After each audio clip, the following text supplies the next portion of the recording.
is the USL on ESPN+. It's Saturday night at Highmark Stadium, Pittsburgh, PA, the setting this evening. Riverhounds SC aim to bounce back from just its second defeat of the season. Tonight they match up with Birmingham Legion FC, unbeaten in its last three. Pittsburgh puts the home unbeaten mark to the test tonight on ESPN+. A pleasure to have you with us. Great to be alongside Devin Kerr. I'm AJ Ricketts. Let's take a look at those Eastern Conference standings. Both of these clubs stand in the top 8. Pittsburgh's lost last time out, coming against a very talented Lou City team. Riverhounds want to keep pace with the top of the table tonight. Birmingham would be above the playoff line. A bit of a brief dip, though, for Pittsburgh. Perhaps the most frustrating aspect of that 2-0 loss to Lou City wasn't just the score, but the sending off of Ford and goal scorer Dane Kelly in the 80th. So he's out this evening. Devin, where did it all go wrong at Louisville? They got off the bus. As simple as that. You know, this is a team that they were outshot, outpassed.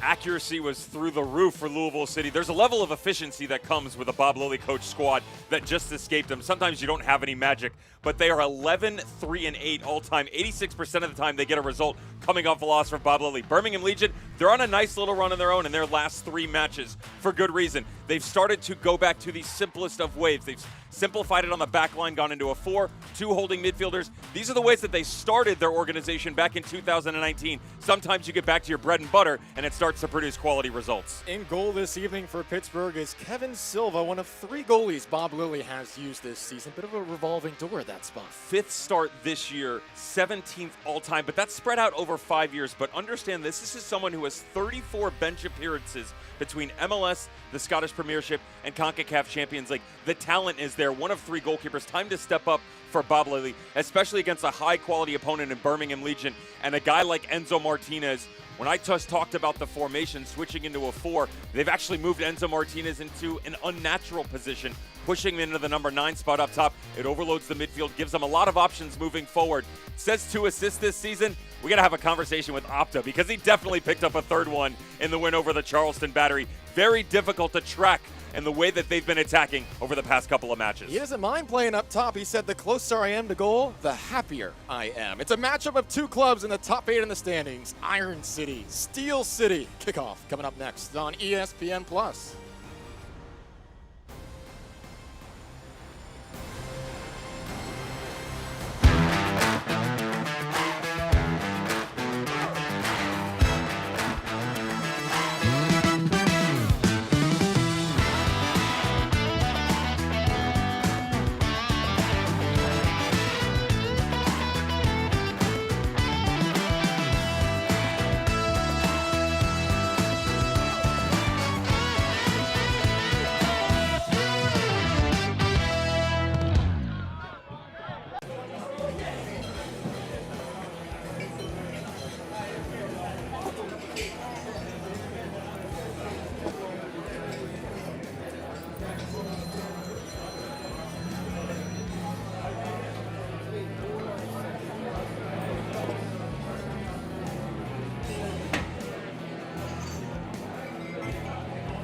Feels good to be off the sidelines, doesn't it?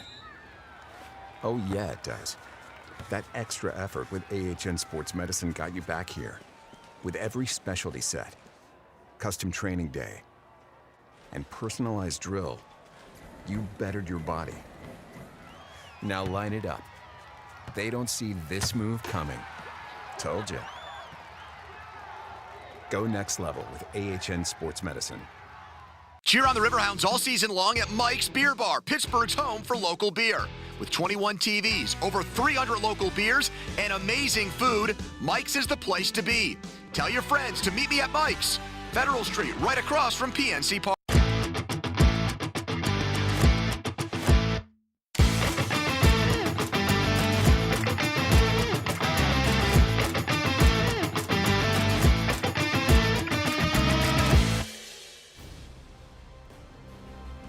Beautiful downtown Pittsburgh. It's the Riverhounds and Birmingham Legion FC tonight on ESPN+, brought to you by Allegheny Health Network. Here tonight, USL action. Glad to have you with us. Devin Kerr, AJ Ricketts. Let's take a look at the starting lineups tonight presented by Armina Stone. And even without Dane Kelly, plenty of goal scorers in the lineup for Pittsburgh Riverhounds. Much like what you'll see at a Birmingham Legion, this attack quickly turns into a downhill action that has 5 or 6 runners pushing into the final third. Like to see better movement out of the midfield. They've really struggled against Louisville City, but with Mark Ibarra joining Danny Griffin, two very capable ball holders that will allow possession to continue to push forth to guys like Cicerone and Dikwa as they go quickly from back to front. The changes that Tom Stone has made include Zach Haravo into the midfield, Juan Agadello up top into the 9. You would imagine that drops Enzo Martinez down underneath into a false 9 or 10 type role, but understand this for Birmingham. It's Marlon, Prosper Kasim, Enzo, Agadello. It's really much of a formality because they'll all rotate to try and attack 20, 25 yards out. The back four and Lopez, Dean, and Kavita alongside Cronelli have done fantastic over the past couple of matches. This is about sticking balls into the back of the net. They've been great defensively. Just about set to get going here at Highmark. Glad to have you with us. This should be a fun one this evening. Two teams, top 8 of those Eastern Conference standings. We're just about set. Joshua Encarnacion, our referee this evening. Let's have some fun tonight in Pittsburgh. Riverhounds SC and Birmingham Legion were underway. Characteristic 2-0 defeat, again, just the second loss of the season for Riverhounds last time out. They're refreshed, ready to go. We'll do it without the USL all-time leading goal scorer Dane Kelly tonight, however.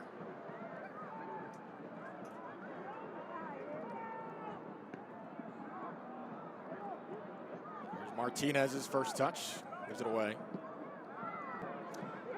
We referenced it a little bit in the open. Enzo Martinez has been given the opportunity to play a little bit higher at this juncture of this season. As Birmingham trying to apply some pressure. Let's take a look at our keys to the game here this evening for Pittsburgh in Birmingham. Devin, what's on your mind? Well, there are a couple of things that I would like. I just alluded to one of them in the sense of, simplicity for Birmingham Legion. They've gone back to the 4-2-3-1 we saw at the start of 19. And yes, of course, they've played it over their tenure. But sometimes when you simplify things, it allows you to be complex when you start to move forward. That's what's seen the results remain positive over the past 3 games for Birmingham Legion. Center yourselves. Just talked about the midfield. Danny Griffin, Mark Ibarra, where the rotation of Conrado Forbes comes into the middle. They have to find a way to take control of the center of the park. That's what got it away from them against Louisville City. That's where they're at their best, is when they control possession and tempo. Well, typically for Bob Lilly teams, it's Pittsburgh who sometimes has trouble getting out of the gates because of the way he wants to play or how versatile he wants his offense to be able to be. But this year, there's so much continuity with this team. They've gotten to a very solid start despite the loss last week.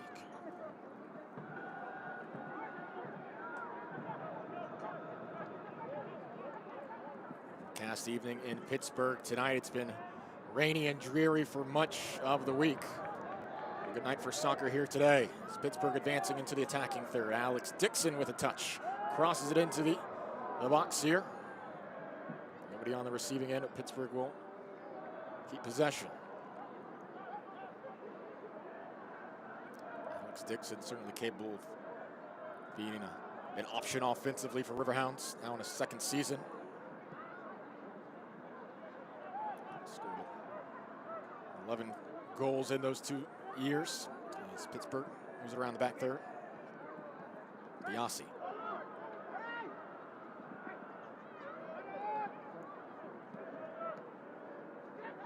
Martinez unable to handle it. Conrado Forbes will search for a teammate.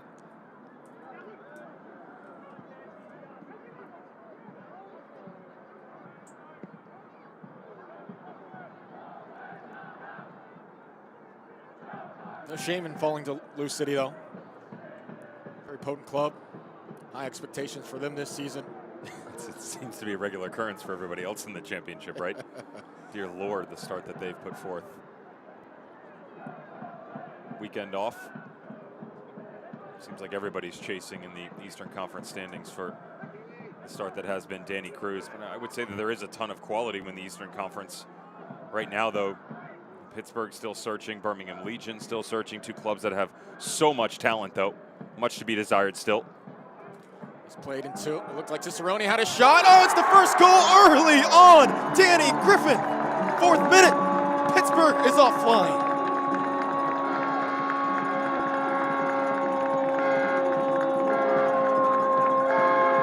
Said it had to start in the middle, and with rotation also comes success. That's usually what you get out of the Pittsburgh Riverhounds. 90 minutes was flat last week. but there's no way that it was going to be back-to-back, especially when they're at high mark.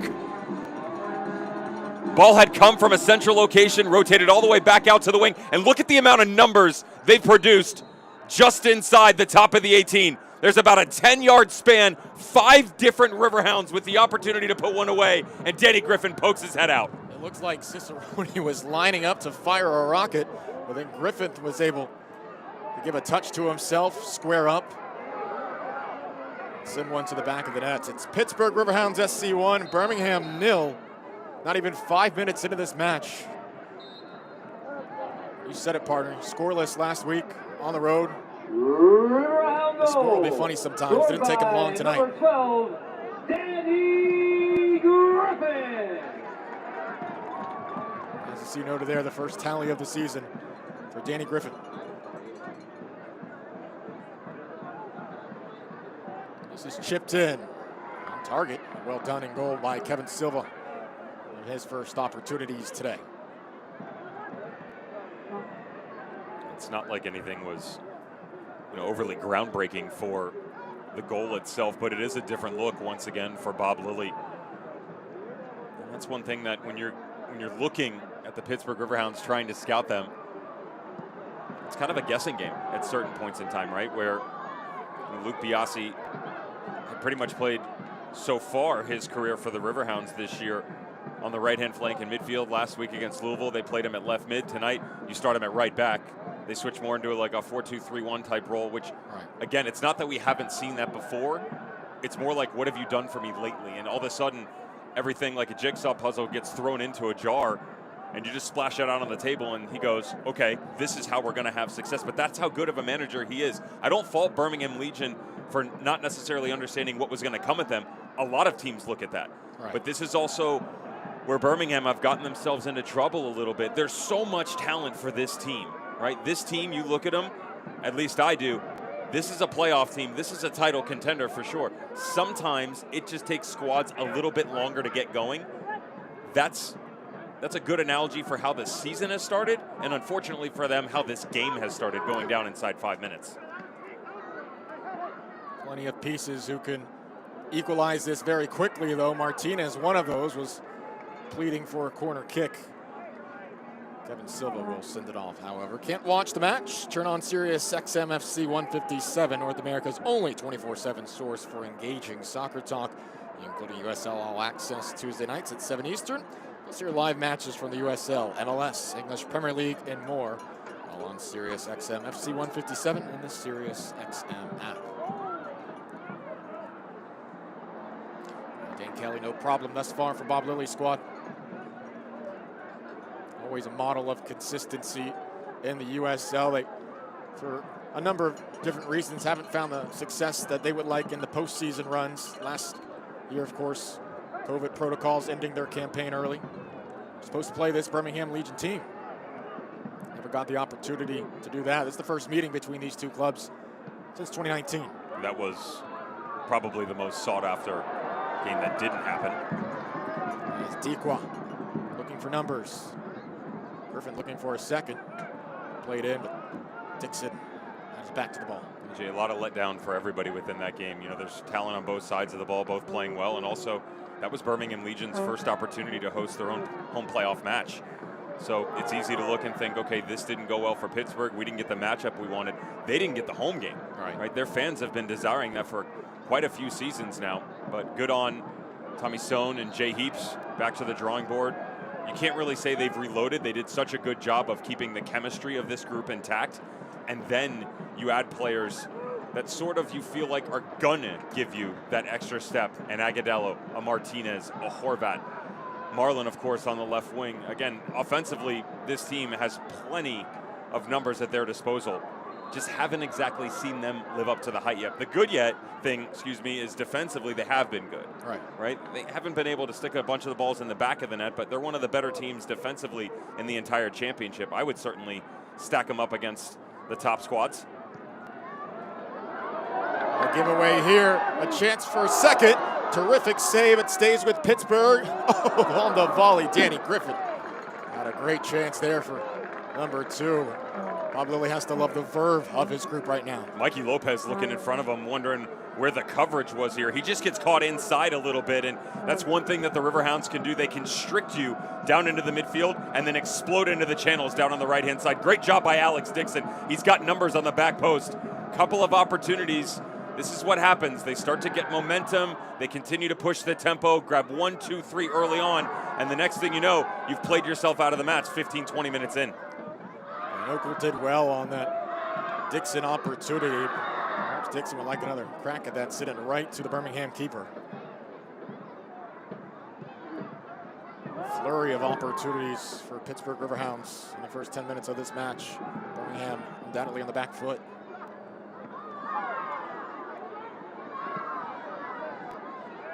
I mentioned in the open, Bob Lilly teams come out with a fire after any defeat. Birmingham witnessing that right now.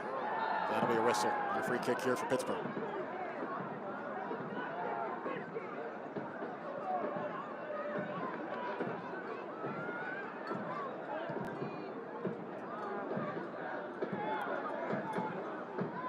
For the goal scorer now with the ball. The Iron Man for Riverhounds did not miss a match last season. The only player on the roster to have that title to their credit. It's going to be out for a throw.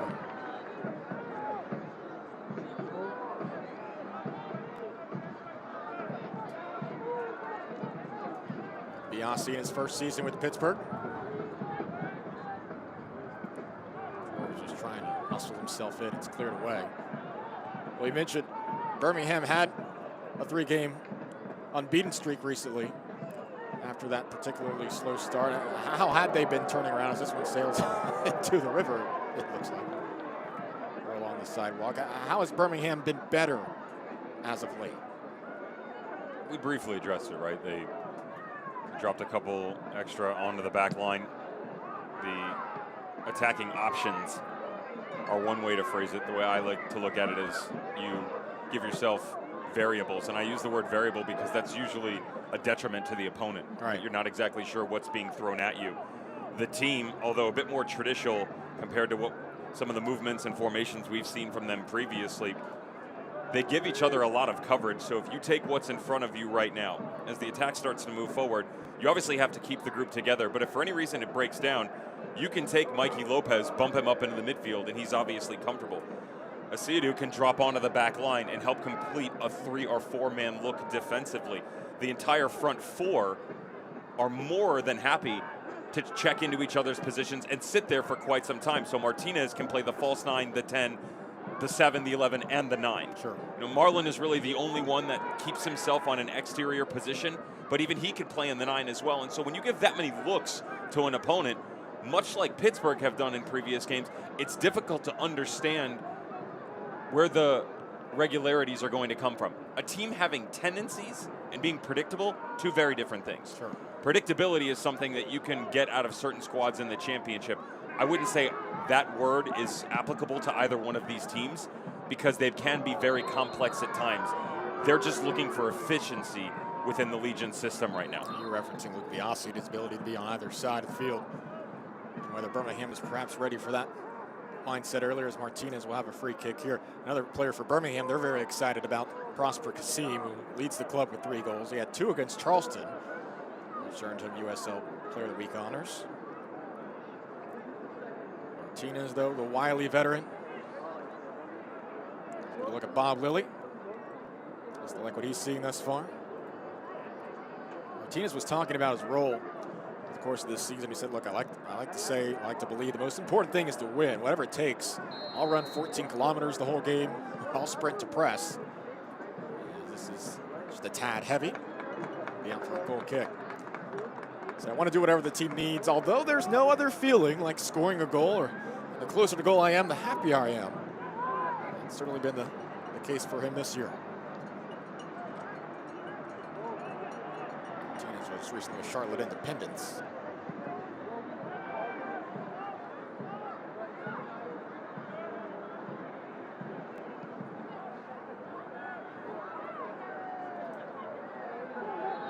One shot on frame thus far early on for Birmingham.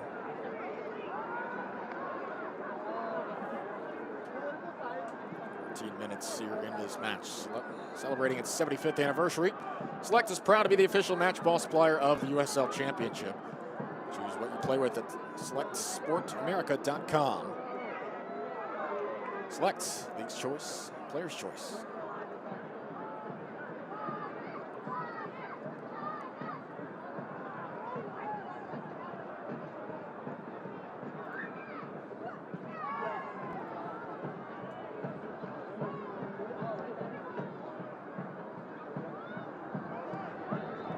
Pittsburgh sitting in third place in the East, behind Louis City and Detroit City. Here's Dixon. A couple moves on his man. Played back to Forbes. Goes back to Dixon. Volleyed, centered. Still not out of the area. Cicerone gives it a go. Forbes plays it near side. Right out of play. It'll be a corner kick here for Pittsburgh. Just keeping their foot on the gas.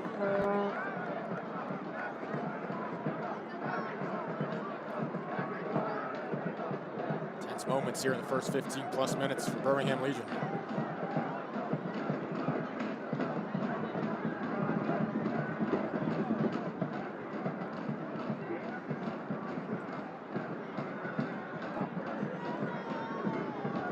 Oekel has been under pressure.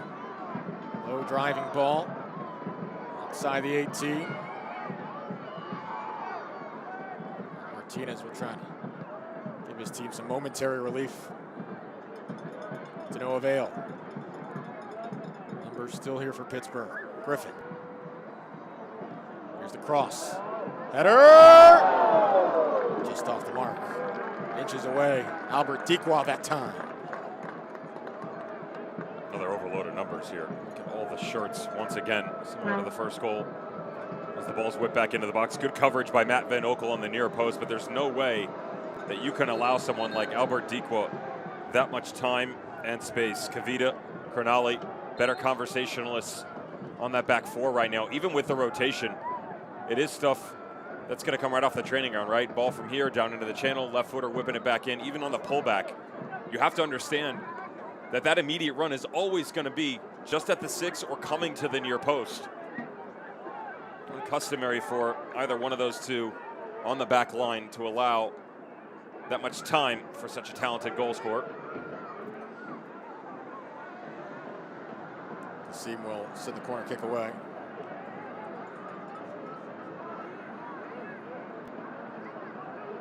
Martinez.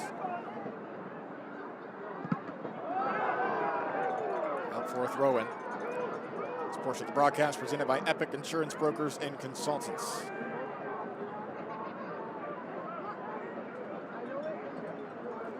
So we'll have his Mikey Lopez initiate. Martinez surrounded.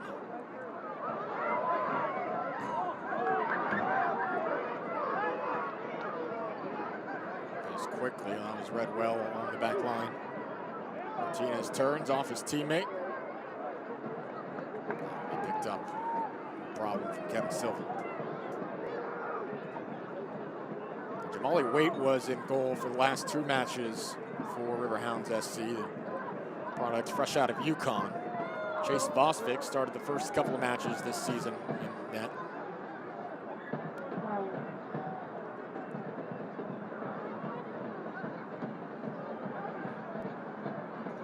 Rotation right now.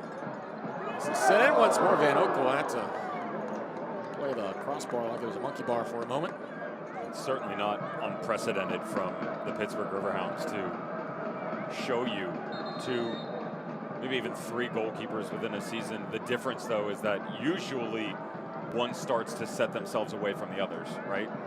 Previous years, Bob Lilly has always rotated at least one. So you've got 2 high-quality goalkeepers. You think historically, guys that have been under his tutelage, John McCarthy, Brandon Miller, Danny Vidiello, Tomas Gomez.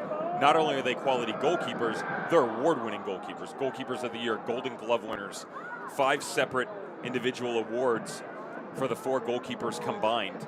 But within that, it's usually been A, a lack of form, and that change happened quickly, or B, some sort of injury, not necessarily a truly extended one, but a couple of weeks, and the next guy up steps in, and he's playing so well that you can't then turn the reins back over to the initial starter, right?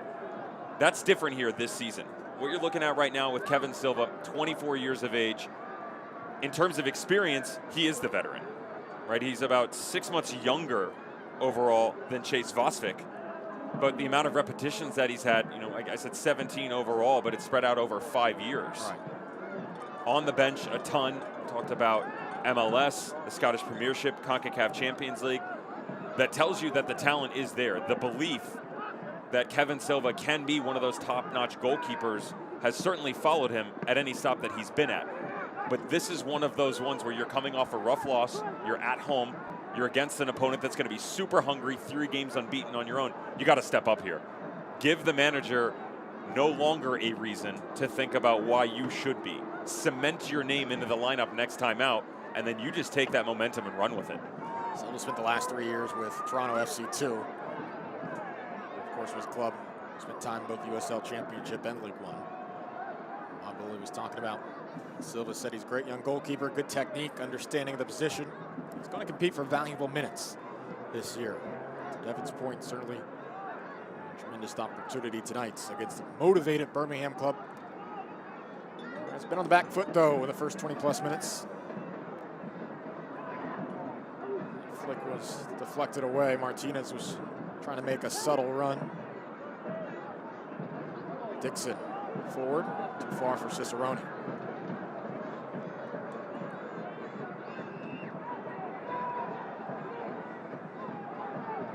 Santos will reinitiate.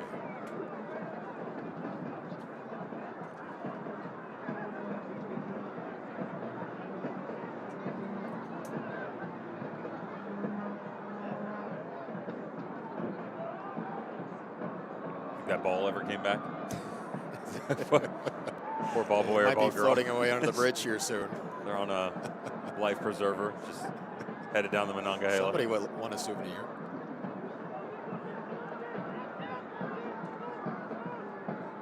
Get your game used select balls. All you have to do is jump in the freezing cold water. Slice of pizza on the way out.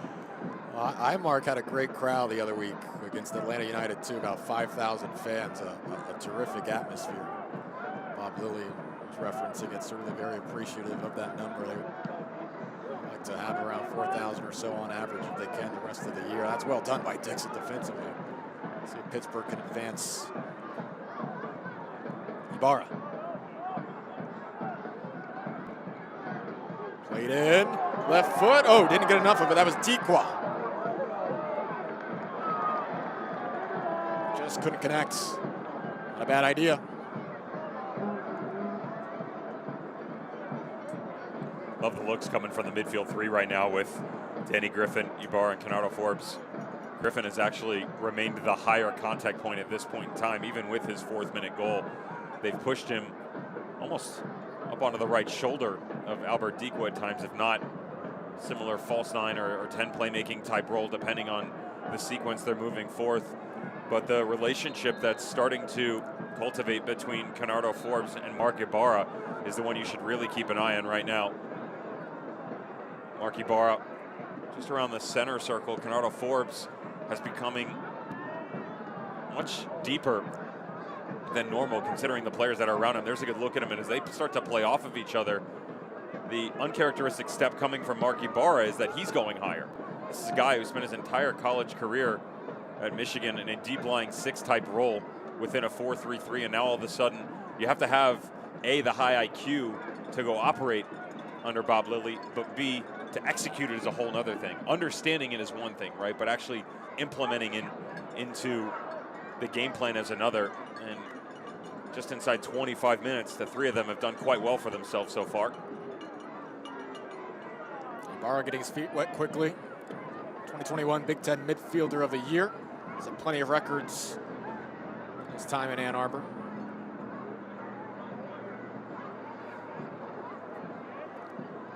New piece to this Riverhounds club that really does feature a great amount of continuity. So many pieces on this 2022 club, motivated after, as we referenced it, postseason disappointment of being unable to take the field. So many players who have spent time in this Bob Lilly system are back. And certainly have more pieces of that puzzle still there year to year than maybe even the champions of last year, of course, Orange County SC. We're seeing a number of players depart and trying to get things figured out. Pittsburgh had a great record last year, had a great season. So was not able to validate that in postseason play. Perhaps a few months from now, they'll be able to do just that.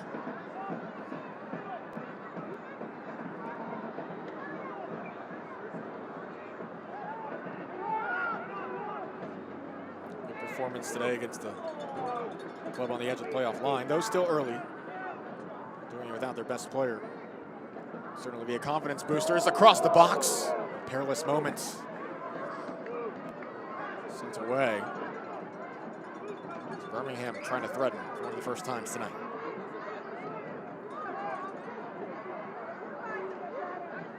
Martinez couldn't get to it. Lopez was charging in.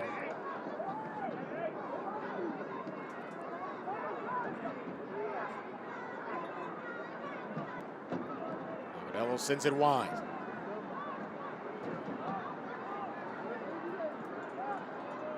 Oekel. Back to Van Oekel.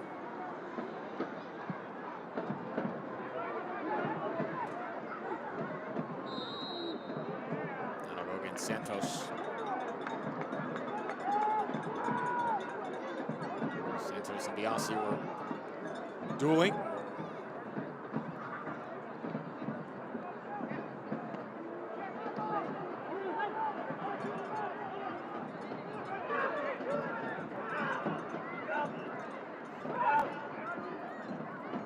Half an hour in. 6-2 advantage in shots taken for Pittsburgh.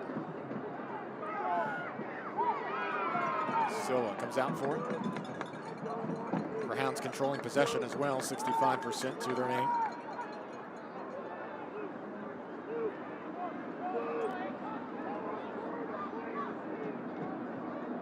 Very easily could be a 2-0 game at this juncture. Defensively for Birmingham Legion, they've actually pushed for the past couple of minutes. Zach Haribo much higher than they had at the start of the game as he kind of pushes into the role that Enzo Martinez is at. Normally Martinez coming up alongside the shoulder of Agudelo, and that leaves Anderson Asidu by himself. That's not a problem. What is happening though is that initial line of confrontation for the Pittsburgh Riverhounds, the reason they've had success, and to your point about the possession numbers, they've been on the ball so much, is they bypass it real quick. Now you've got space and numbers. So if you can get Marlon and Prosper Kasim to just push their line a little bit higher, so that when the pressure comes from the front two, and Agudelo and Martinez, you sort of squeeze them all together. Don't allow them to break that initial line. Once they get through that, if that pass does occur, who's the next man up, right? Because the two outside backs in Lopez and Johnny Dean are deep. I don't blame them with the way that the attacking numbers are set up for Pittsburgh. But if you bypass that first one, it's easier for someone like a Forbes or a Marky Barr to step in, turn, and now you can distribute any which way you like. This back line is experienced enough to invite that pressure, feel comfortable with it. Breaking that first level to get their midfielders a little bit more to work with. Tight space along the far side, out of play for a goal kick here, Birmingham Legion.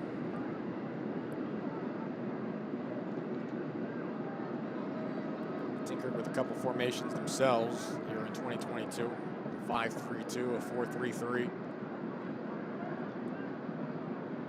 Calling card last year, certainly their defensive play.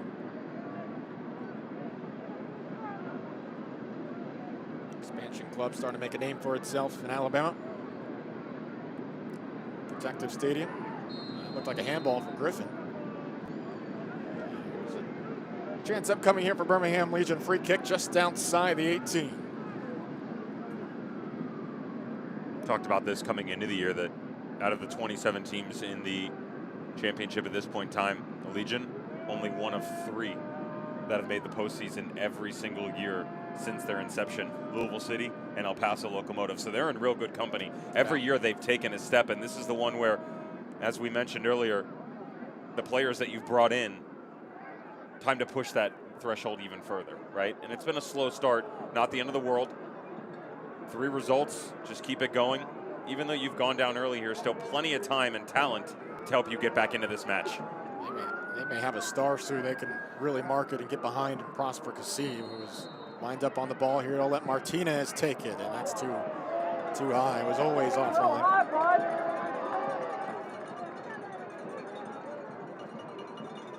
Most folks expected Agudelo to be the main goal scorer this year. Kasim has come in and been a star.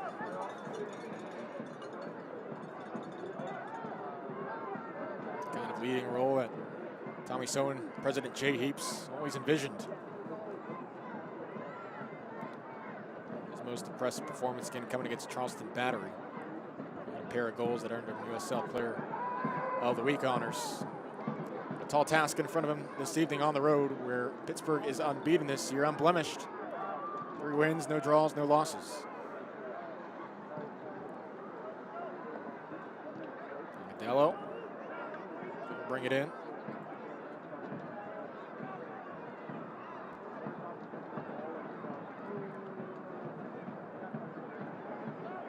Forbes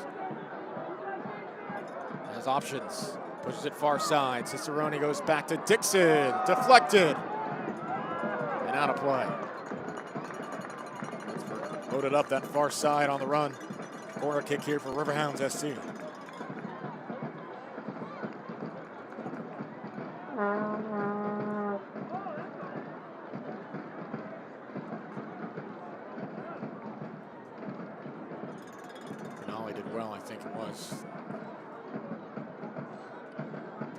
Dixon couldn't line that up.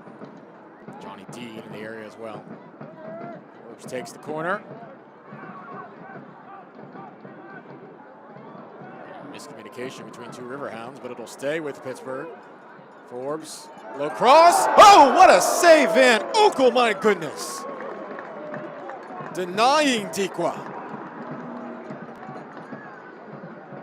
Wow. The attack's coming from every which way. It's the high line of pressure from the Pittsburgh Riverhounds defensively. This gets whipped back in. Look at the runners again. How many options are you going to allow them to progress into the final third with if you're the Birmingham Legion? And yet, even when it does break down, Mr. Eversteady, Matt Van Oekel, every single year he ceases to amaze me in how good that he is, one of the best in the entire championship. Oliver Dikwa, incredulous.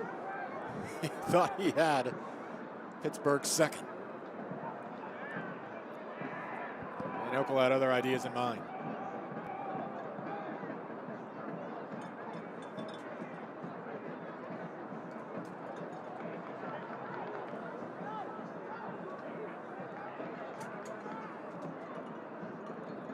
Our score here, 32 minutes in. Lone goal coming early, courtesy of Danny Griffin in the 4th minute.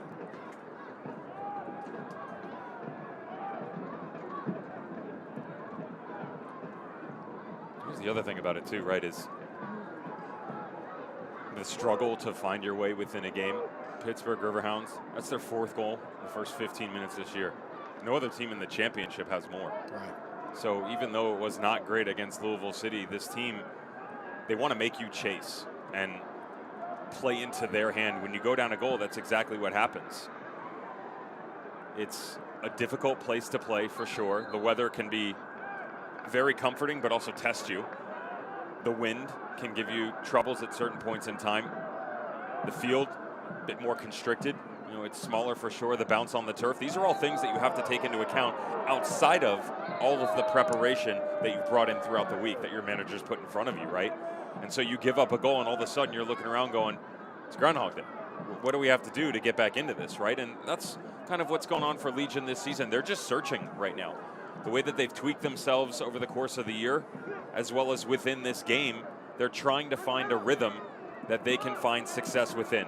And 34 minutes in, you know, there's the drop down deep from the seater that we talked about, Zach Harivo. Although he was in a much more advanced role, he started to come a little deeper. The 2 up top in Enzo Martinez and Agudelo just have to work a bit more in a symbiotic relationship. It's been a better defensively as they push together, but when you try and build right now, they need to have space to play off of each other, and a lot of times they're side by side, or when one does drop, they're actually occupying space that one of their teammates has already stepped into. You mentioned the road conditions, the weather, the pitch. That team, too. that's all before you even get to the team. Griffin trying to push it far.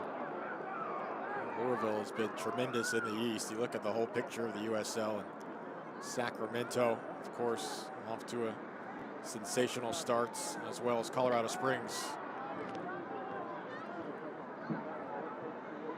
San Antonio FC with 22 points through 8 games. 21 points. 1-0 here. Birmingham looking to push.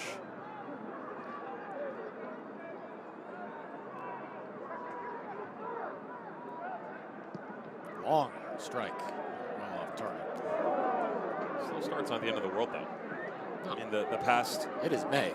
Yeah, you know, exactly. And obviously, look, there's relevance within it, right? In those talking points about what your form is like, who's playing well, who's not. This is all about an exploration to try and find out what works best. And yeah, it's fun to watch teams go unbeaten, like a Louisville City, right? It's great to see that continue into Open Cup for some of these squads. But historically, the champions have not come from the teams that have gone on these unbeaten streaks and that have played well. You know, your 2018 FC Cincinnati's, the record breakers in a lot of areas, then surpassed by Phoenix Rising in 2019. They don't have anything to show for it except for a regular season title, right, which most any player or person within that organization would say, we'd rather have the star above the crest. 3 out of the last 4 winners have started in very similar fashion to what you're getting right now out of Birmingham Legion. 12 points through 9 games so far, right? Orange County had 14 points. Real Monarchs had 11 points. So sometimes it just takes a little bit of time. I commend them for trying different things, because there are plenty of teams that have come into this league over the course of the years that have just stuck to what they think is going to work, and you keep hitting your head against the wall, and it never turns into a positive result. Dixon, he's on. Somehow didn't connect. As again, a lot of black and yellow jerseys in that area. Field Dequas due soon. Let's take a look. The shout this time is coming from Cronali. He wanted Mikey Lopez out to Alex Dixon earlier. This is difficult for Lopez, though, because if he goes out initially, then the space over his right shoulder opens up. You can slip it through there. The argument from Cronali was that Fanuel Kavita had it covered. He's probably right in that area. And if he doesn't have it, there's enough athleticism within the center back to slide back over. Again, it's about communication, and unfortunately for them, it's just been lacking here in the first half. Johnny D, who was one of the massive signings along the back line for Birmingham, he's on the opposite side. Players for Birmingham defensively have been as consistent for them as Dean for the past 2 seasons. Nolly, Cavito, Lopez, all working back there today as well. Agadello lays it off. Shot blocked. Pittsburgh looking to go. Dixon had to slow down for a moment. Here's Forbes.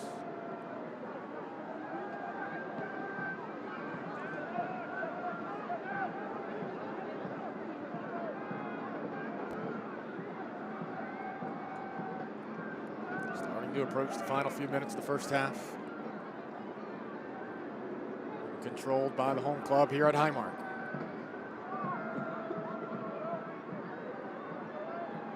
For all the consternation, though, it still is just a 1-0 game, and one strike could even this up for Birmingham. They have kept it within distance.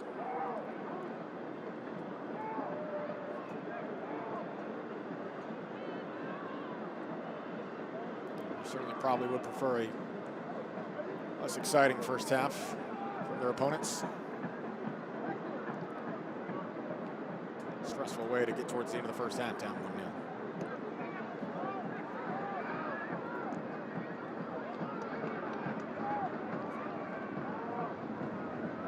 It's one thing to also to give up possession. It's another thing to chase, right? And that's sort of what's happening right now. As you approach the midway point, it seems like every single time that they finally do get on the ball, they just gift it right back to the Riverhounds as well. Kavita trying to stay in front of somebody and play back to Van Oekel. Vita's logging in the miles tonight. Their accuracy in general, just off the mark. Right. Coming in, you asked me what was it like for the Riverhounds against Louisville. I said they didn't get off the bus because there's an efficiency that comes along with them. I'd make the same argument for the Legion. They are a very efficient team usually, but that has escaped them here as well. And sometimes you just have to weather the storm, get to the dressing room, sit down with your manager and go, okay, that could have been worse, right? I mean, it's 1-0. This could be a 3-0 game. How can Birmingham be more efficient right now? Sometimes you just have to play better. That's, I mean, honestly, it's, there's only so many tactics that you can talk about. When you're just giving the ball away, that's a whole nother story. I'd like to see two things. Zach Haribo to continue to come deeper. Good interplay. Dequa. Corner kick, Pittsburgh. Which he has been over the past 2 or 3 minutes. Come deeper on the balls that you're trying to bring off of the back line. If that's not there, as recent as 90 seconds ago, they found Agadella's feet. Now, the ball that was played back was not a good one. It's a hospital ball played back into the midfield.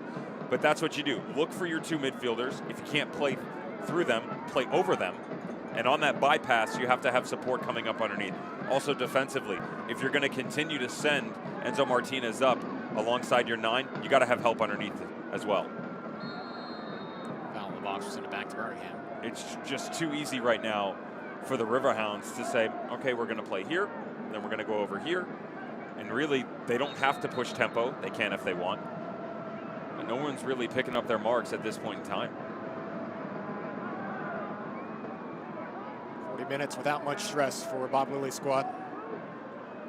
They've gone where they've wanted to go on the pitch. They've kept the Birmingham back line busy. And they've put one in the back of the net in the 4th minute. Here's one to Agadello.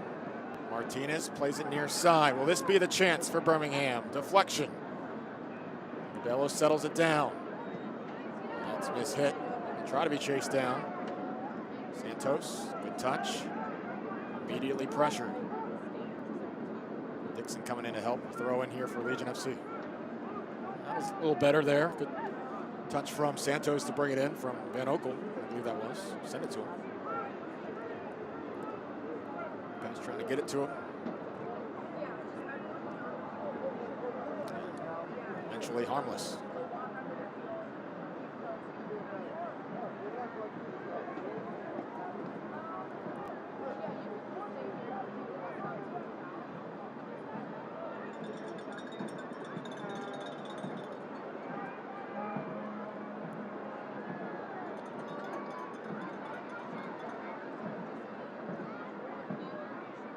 Interesting too, we talked about the disparity in possession. Right now 62 to 38%. I like the stat final third injuries, and that's about even for both of these clubs today. 30 and 30. Well, actually Birmingham has more injuries into the final third. 42 minutes in here, a couple final few moments in the first half. Pittsburgh maintaining their advantage.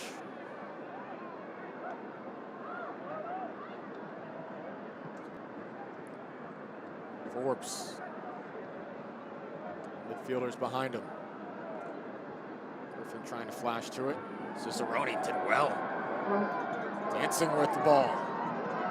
He's brought down. There's Dixon now. So clever from Russell Cicerone. Fantastic tackle by Enzo Martinez too. Risky one, but if anybody's capable of getting it done, it's Enzo Martinez. Some of the stuff that doesn't show up in the scouting report, does it? Drifting all the way back to help out. How difficult this has been for Birmingham Legion defensively, right at the top of the 18. Enzo's offensive personality has been more the topic of conversation and reference to the veteran. He will not hesitate to get back, as you saw. Here's Martinez with possession here. USL Championship returns to ESPN2 as the back-to-back Eastern Conference title holders Tampa Bay Rowdies head west, take on a high-powered Phoenix Rising FC. Sunday, May 15th, 9 p.m. Eastern on ESPN2. Look forward to that. Of course, Tampa Bay Rowdies represented the East USL Championship last year. If you are in the 2022 RDA Spring Invitational, please report to the East Gate. Again, please report to the East Gate. County SC coming away with that championship. 3-0 on the road. It's a terrific environment. They kept them quiet. Orange County SC playing later tonight on ESPN Plus. Against the Oekel Roots.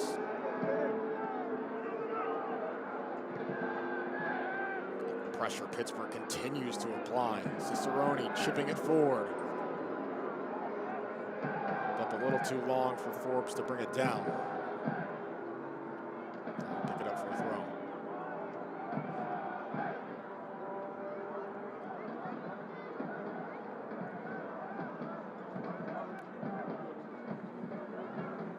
I think that family knows they're on camera. Gave a little gesture to the camera. Not their first rodeo. No. Been in those seats. They know the deal. Here's Dixon. He's been busy. Ibarra plays it in. Looks like there might have been a connection brewing there with Cicerone. The idea wasn't poor. See how much time is added here. Imagine it's too much. That'll do it for the first half. Pittsburgh Riverhounds SC on the front foot. 8 shots in that first half. And they go up 1-0. Certainly could have been more, but Birmingham do well to think they're only down 1. Certainly 1 shot away here. It's Pittsburgh Riverhounds SC 1, Birmingham Legion 0. We'll go over the first half highlights and much more from around the USL when we return here on ESPN Plus from Highmark Stadium.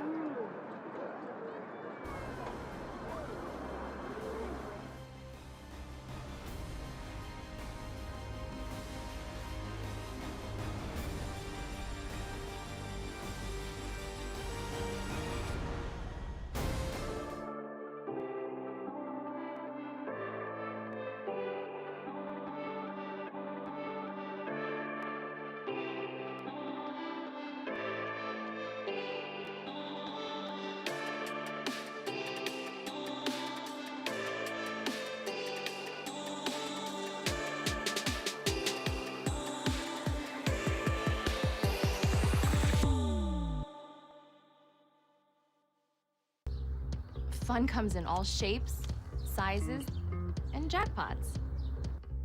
These games, they've become a part of me. They get me excited, make me happy. Although I've never been one for math, I've never had more fun with numbers. The thrill, the suspense, you know, it leaves me speechless. But if there's one thing I have to say, it's how much I love it. There's a lot of love for the Pennsylvania Lottery, and when you see how fun it is, you'll understand why.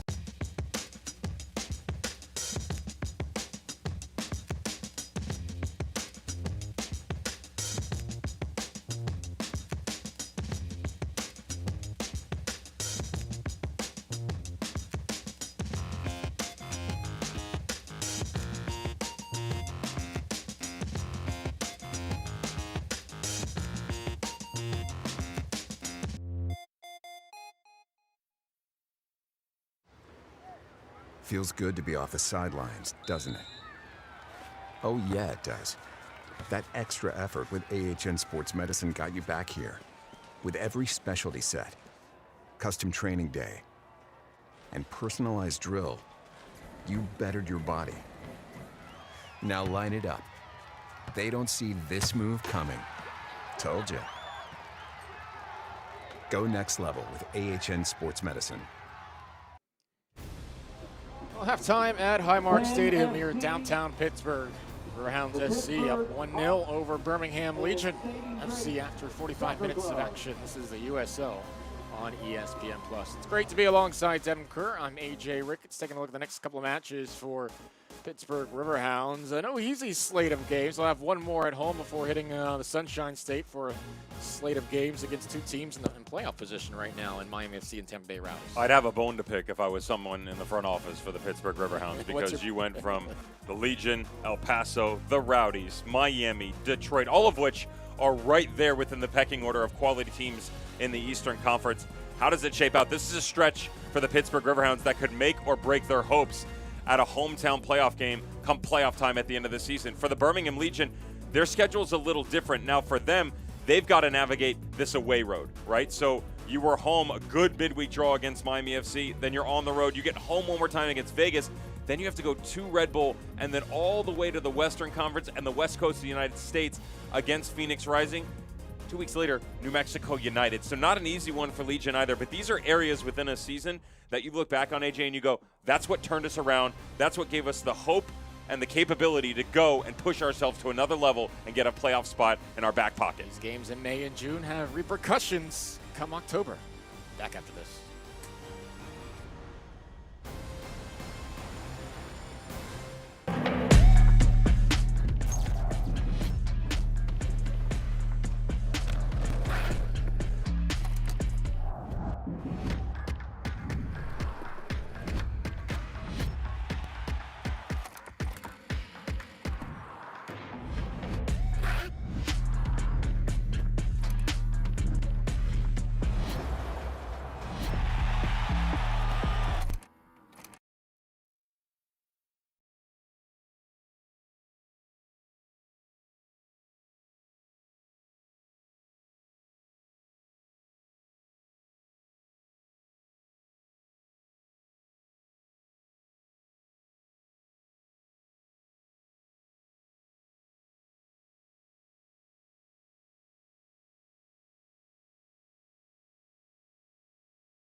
And it's all turning up goals. Oh, the audacity! Early fireworks in Wild Horse Pass. Welcome to Tampa Bay. And he drills it. Wow! What a goal!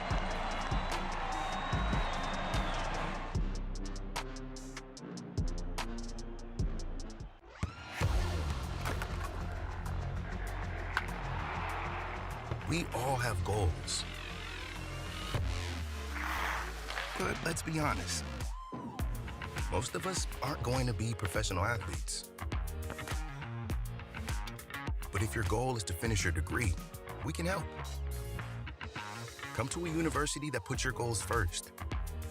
Bellevue University, your partner in finishing goals. Fun comes in all shapes, sizes, and jackpots. These games, they've become a part of me. They get me excited, make me happy. Although I've never been one for math, I've never had more fun with numbers. The thrill, the suspense, you know, it leaves me speechless.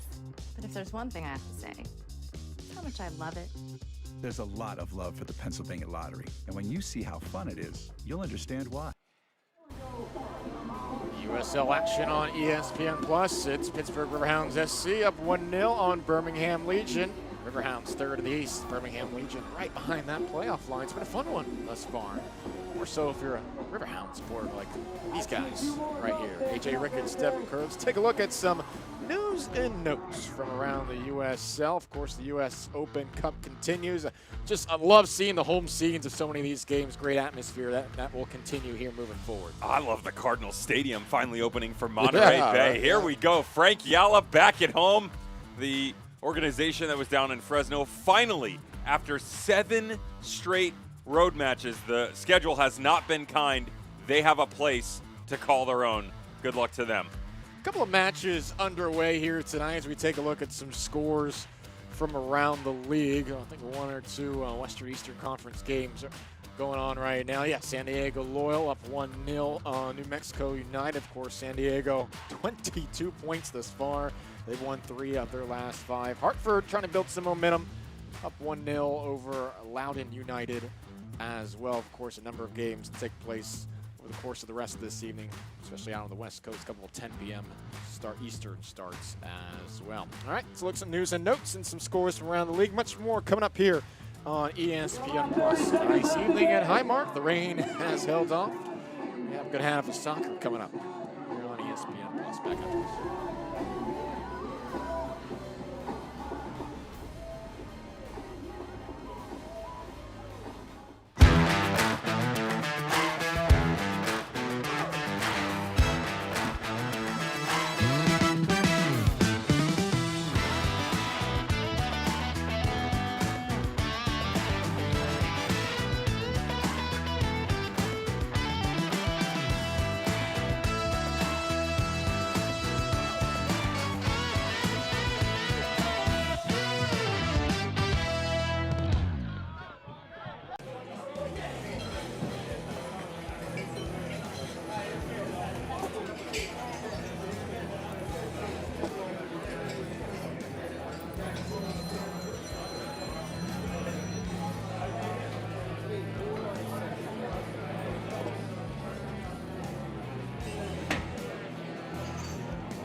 Cheer on the Riverhounds all season long at Mike's Beer Bar, Pittsburgh's home for local beer. With 21 TVs, over 300 local beers, and amazing food, Mike's is the place to be. Tell your friends to meet me at Mike's, Federal Street, right across from PNC Park.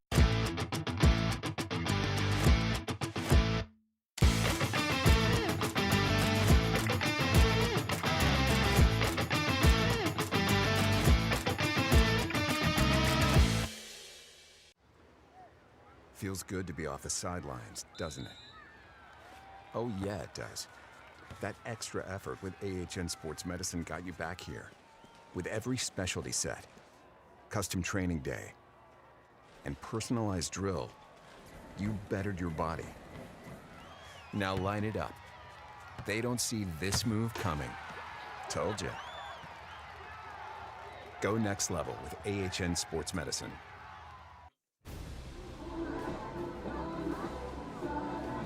This is the USL on ESPN Plus on a chilly evening in Pittsburgh. It's the Riverhounds. Came out on the front foot and a 1-0 lead to their tally after 45 minutes.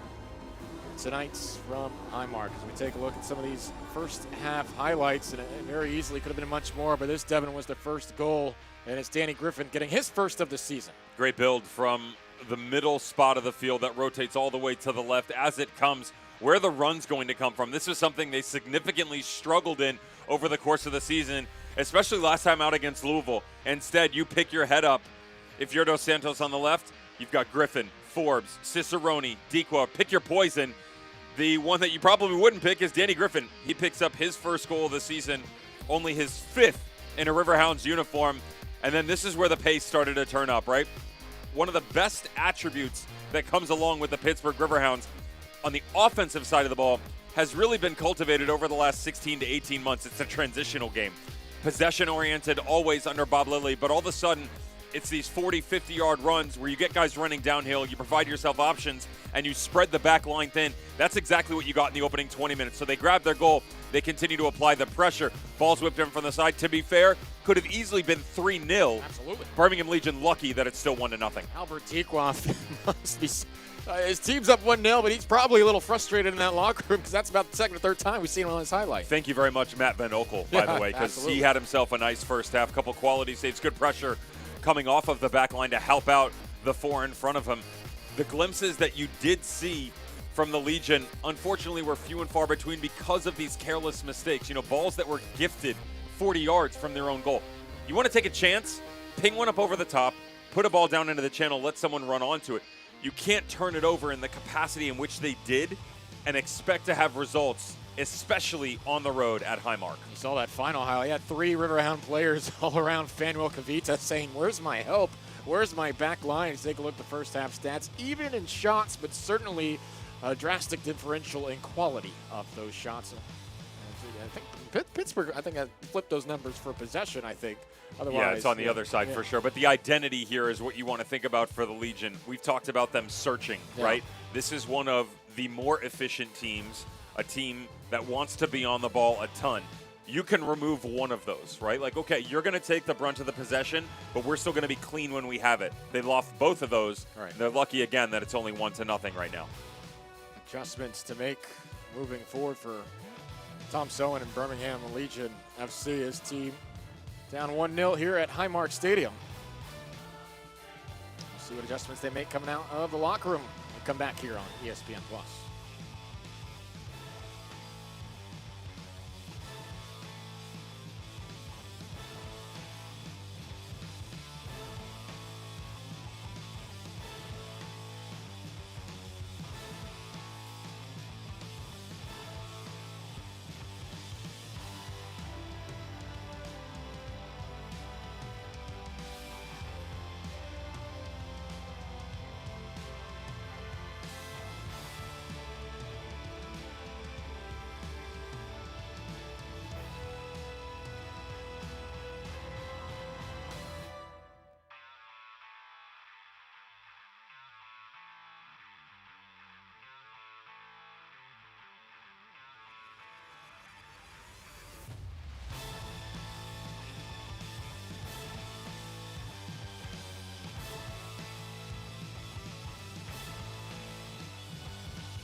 Well, we're just about all concluded with our halftime break, set for second half action at Highmark Stadium. Pittsburgh Riverhounds, Birmingham Legion.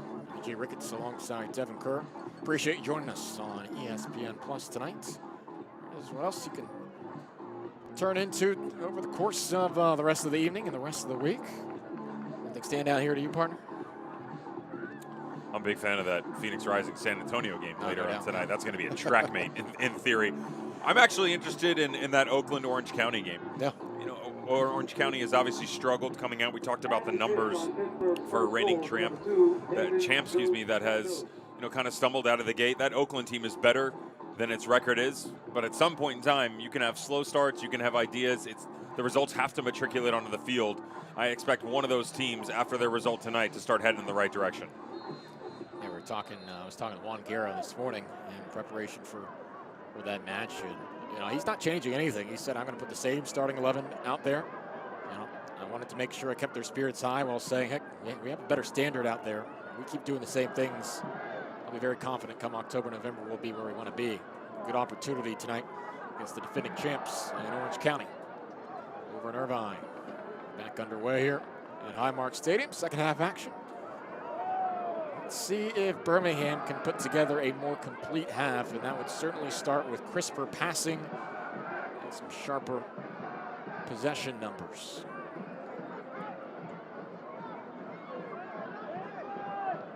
There's Martinez.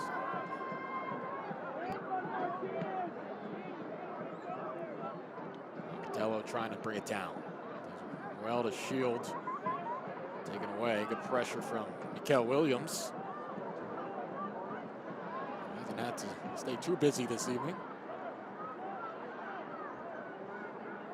But you can't become lazy against Agadello.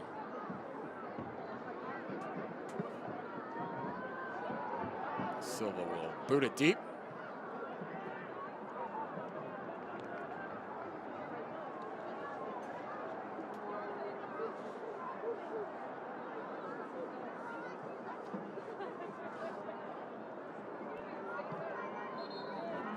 Waiting to get things started.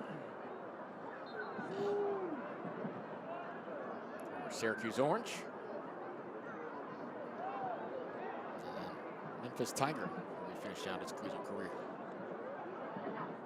Take him to the American Conference Championship in 2019. Now his first season with Pittsburgh. Biasi. Down and foul called.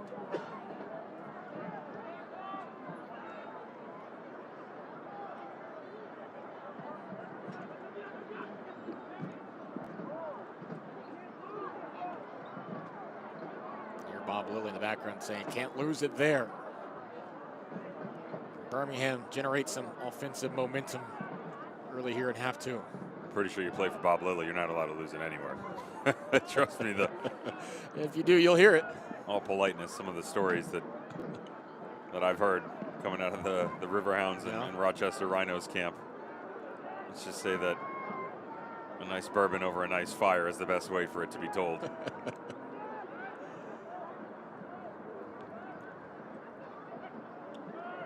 It's simple. He demands excellence, right? And it's the results speak for themselves. Yeah, it's, you know, you can look as recent as the 4-0 drubbing. 4-0, right? Atlanta United too? So yeah. Yeah, top of my head. Math, never my strong suit. No. We talked about that before we came on. Thanks for putting me in that spot. No problem.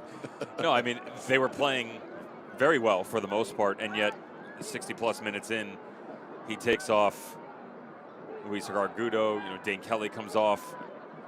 There were a couple of guys that were given passage into the system itself to try and find some more success because he wasn't happy. Dixon, some creative moves. It's still in play. And now Van Oekel will take it. But you're cruising at 3-0. You've got the USL Championship all-time leading goal scorer in Dane Kelly on a brace. You would think he would be happy. Instead, our field Mike picks up him verbally berating his players. I don't fault him for it, though, right? Because it's never good enough. I like managers like that. I've always enjoyed playing for managers that are extremely vocal, in your face. You know, you asked me at halftime what games I was excited about. I pointed to that San Antonio Phoenix Rising game. Alan Marcina, the head coach of San Antonio, played for Bob Lilly. Right. Now, we're going back to the mid-2000s at that point in time, but nothing has changed in the sense of what he demands from his players, from the organizations, from the system. It takes a special player to play for him, but once you get in there, he takes it from being special and makes you magical. That's why you see so much individual success coming out of these team environments, because he gets the best out of every single player that steps in here. I was speaking with him on the phone after their season opening win against Memphis 901 FC, and that was a 3-0 win. I said, Coach, congratulations on the win. Your team looks really impressive. It's normal generalities after a 3-0 victory. He said that you're being awfully generous by calling it impressive. Bob, you won 3-0. I joked with, there's a standard. Yeah, I joked with Ben Pierman about it, the head coach of 901. He said, I think I was happier after the game than he was, and we were the ones that got our butts whooped. But again, standards are set, right? And if you come in and that's not put in front of you, why do it at all? And most every, I think you referenced this a moment ago, most every player who plays for him loves that. Absolutely. They embrace that. Yeah. There are very few that have come in and gone, man, it's not for me. Wow, this is not for me, or this is terrible. Now, some may not stay as long as others. Like, obviously, Canardo Forbes has been his guy for such a long period of time. But even if you step away from it, I look at someone like Joey Farrell from the Rochester Rhino days. Griffin, creative. Got past his man, Griffin. Could this be the second? Oh, goodness. Mark Ibarra upset with himself. Pittsburgh's been knocking at the door since the fourth minute after the first one. We been able to double. We can get back to Joey Farrell, the center back, in a second. A seed who's got to do better in the one-on-one defending. Cannot allow him to turn, get to the byline, and then spray this ball back across. Play the angles game if you have to, but you can't dive in that fashion because your right back has been beaten. Now, in theory, you're the last line of defense in that situation. Once you're broken down, a ton of options are readily available for the Riverhounds. Should have done better.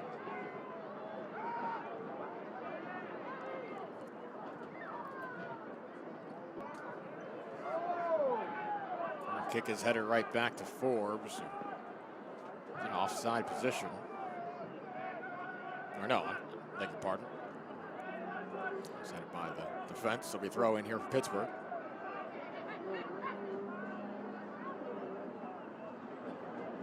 Cicerone turns. Nobody home. Cleared away. Williams. A little strong there, but Martinez winds up with it. Chip it back. Birmingham just having all sorts of trouble developing anything out of the midfield. Cicerone. Dos Santos to his left. Goes back to Cicerone, inviting his defender to dance. Goes to the touchline, gets the cross in. Van Oekel, solid.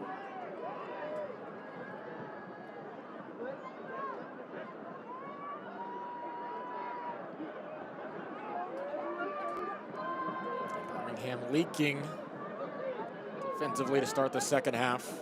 It still has yet to concede since the fourth minute.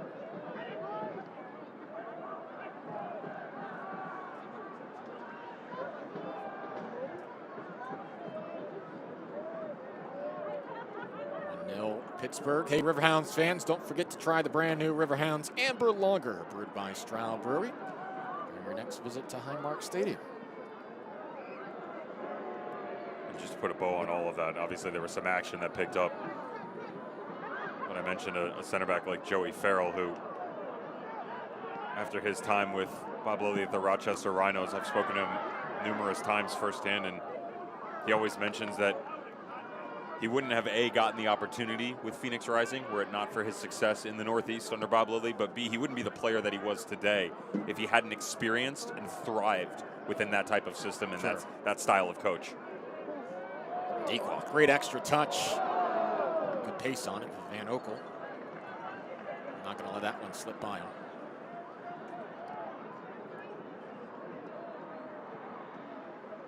There's a poor pass from the far side. And Dean able to try to push it forward. Martinez going along to Agatello. Williams shields him.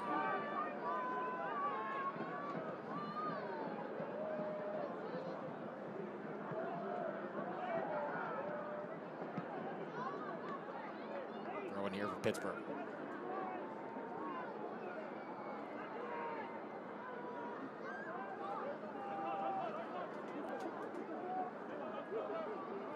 See Nathan Dos Santos, first-year pro.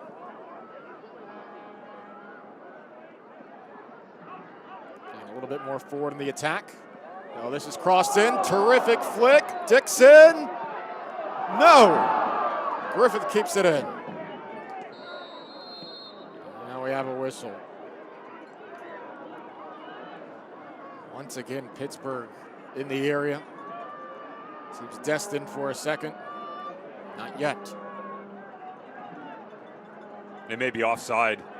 Really good recovery, though, by Mikey Lopez on the back end of this thing, because the first ball actually gets across. But as he centers himself, actually thought the touch came off of him. It doesn't. It's the deflection off the far post. Mikey Lopez had come back to a central location. Ball went over his shoulder. You just mentioned it a second ago. They're leaking opportunities left and right, but yet to concede again. Got to find a way to hit the pressure release valve here if you're Tom Sohn. You can't sustain this much pressure and expect to find something going the other direction. Roof will head in. Santos to the bench. Our first substitution of this match. Number 9, Eddie Horvat, in for number 99, Juan Agudelo. Horvat is coming in as well. Eddie Horvat.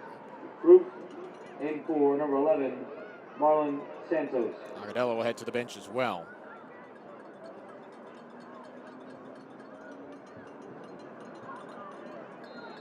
Horvat, who most recently was in the second league in Slovenia, signed with Legion FC this past January. Roof has played with Birmingham for a number of years. Cicerone turns, creative, still has it. And, miscommunication with Dequa. Both of them extended their foot at that final moment. Forbes going to play to Dixon. That's short.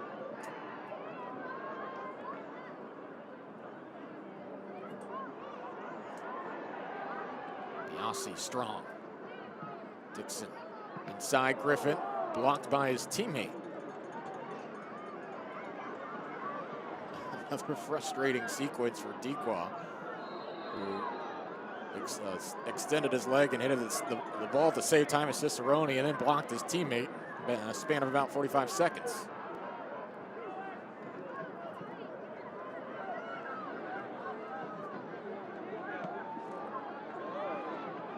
He's played forward. Crossed it. And not much able to put behind that by Horvat.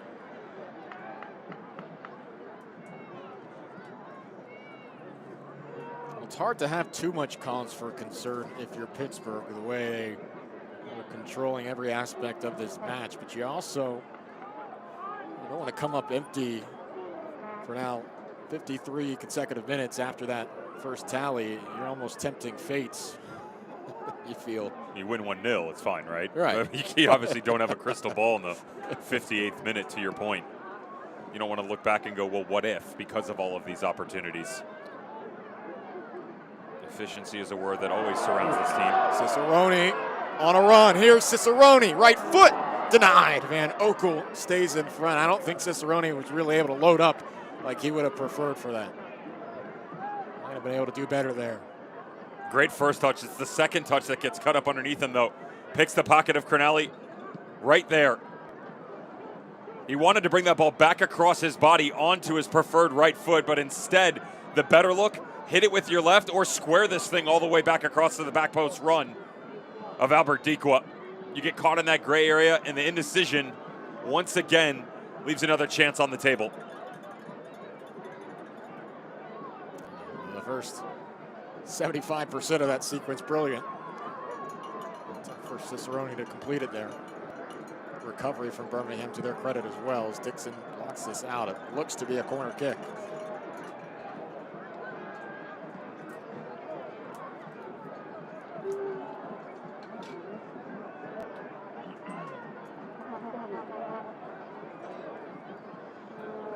Martinez to take it. Far post.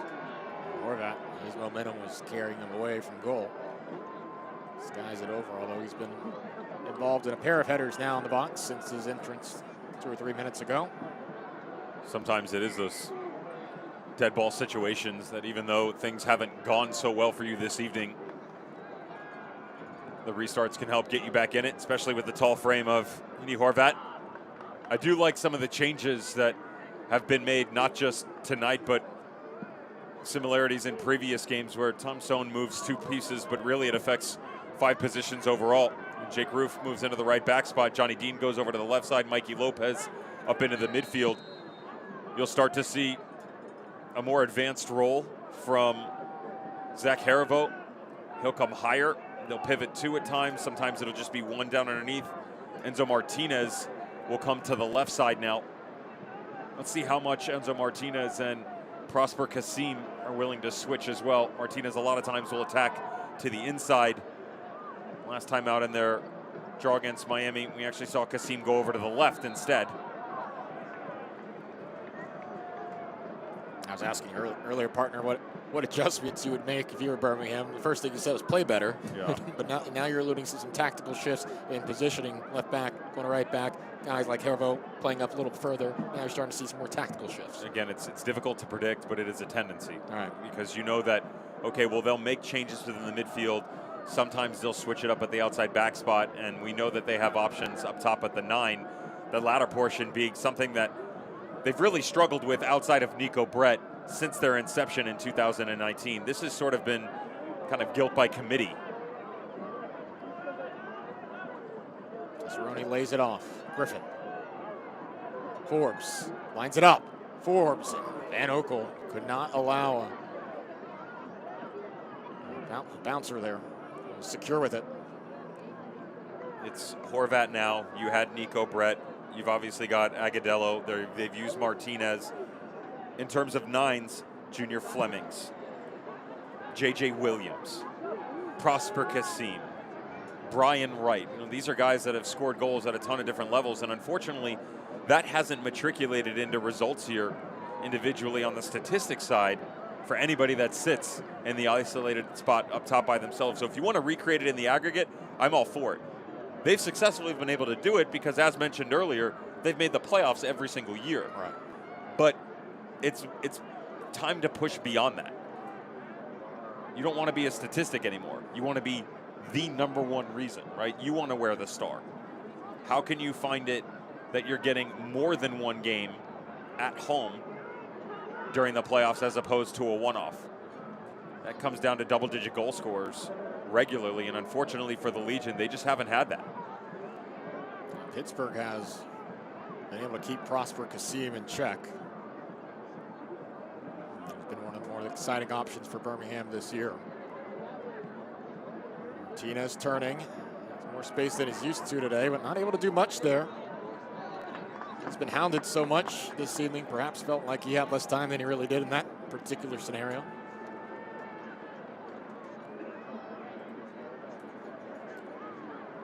It's turning into a beautiful evening at Highmark Stadium. Again, pleasure to have you with us tonight on ESPN Plus. Alongside Devin Kerr, AJ Ricketts here with you from Pittsburgh. Riverhounds looking to bounce back from that 2-0 loss. There are always expectations under any Bob Lilly squad. The pieces coming back this year, the consistency in the roster build. Pittsburgh looking to have a big regular season. A foul here and a free kick coming for the Riverhounds. Deco is brought to the turf. Gimpy.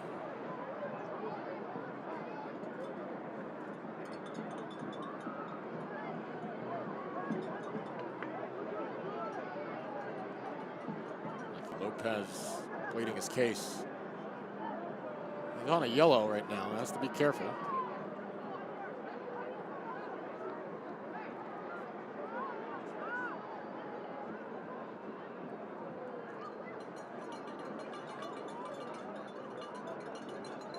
That yellow from last match, I should clarify.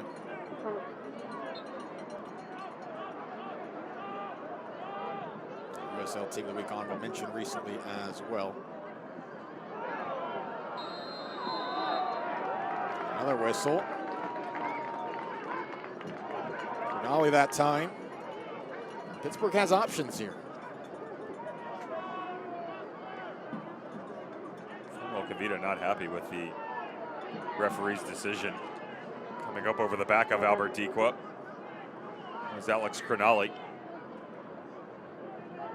Ball situations haven't been as kind recently for the Riverhounds, though to your point, plenty of height at their disposal. And of course, that man right there, the bad man, King Kenny, Kenardo Forbes, from set pieces, so lethal. What will he opt to do here? Forbes plays it on the ground across to Dixon. Dixon deflection and a corner kick for the Riverhounds.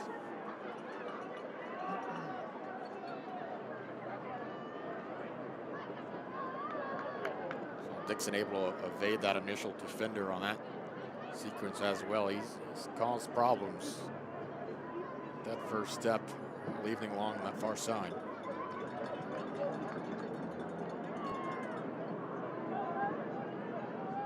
So explosive with that first step. Forbes will send it in as always from the corner. Horvat as well.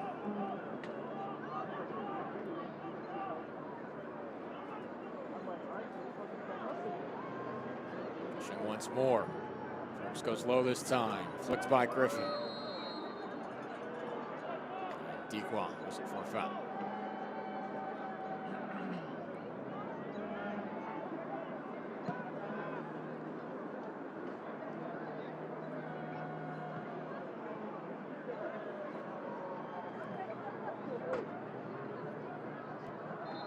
First half possession was 60-40 Pittsburgh. It's been a little more even here in the second. 54% to the Hounds' credit.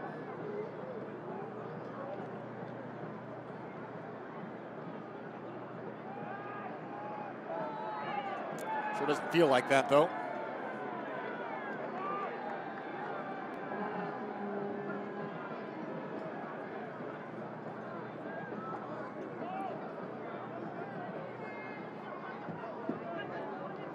Still time left to work with for Birmingham Legion.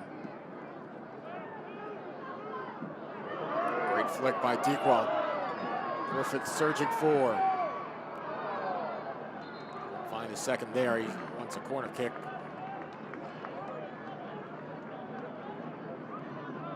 I think he'll be rewarded with one.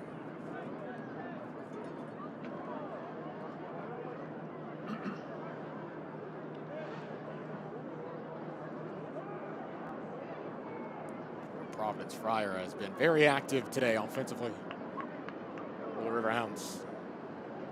You have said his name quite often. Forbes again. Horvat the header away. Right back to Kenardo. Second chance to cross it in. Towards the sideline. Pittsburgh throw.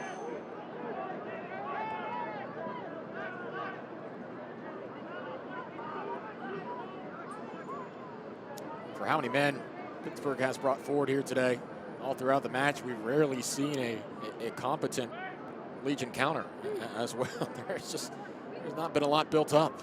You got to give a lot of credit to the structure itself defensively of Pittsburgh Riverhounds, and it's sort of that offensive defending mantra where as they start to move forward, everybody comes in one cohesive unit. So when you do turn it over, there's 10 stacked within a 50-yard gap. Sure. That makes it that much more difficult for the Legion to play out of the back, and when they have successfully been able to do so, it's one, maybe two passes. There's certainly not a lot of space to get involved in on it. Some frustration there from Ruth. Not having the most pleasant of exchanges with Dequa. Referee Encarnacion.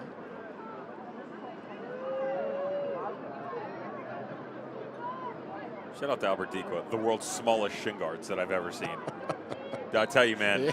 I've seen some small ones in my life. I myself used to wear really small shin guards, but that's next level.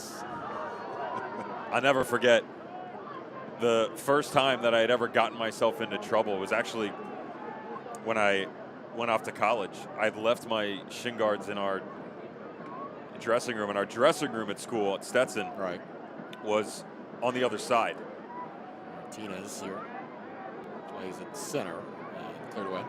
Of the facility compared to where our training facility was. So we were, you had to take a golf cart or get in someone's car and drive over. Now it wasn't it was far, a process, but yeah, third of a mile, half a mile.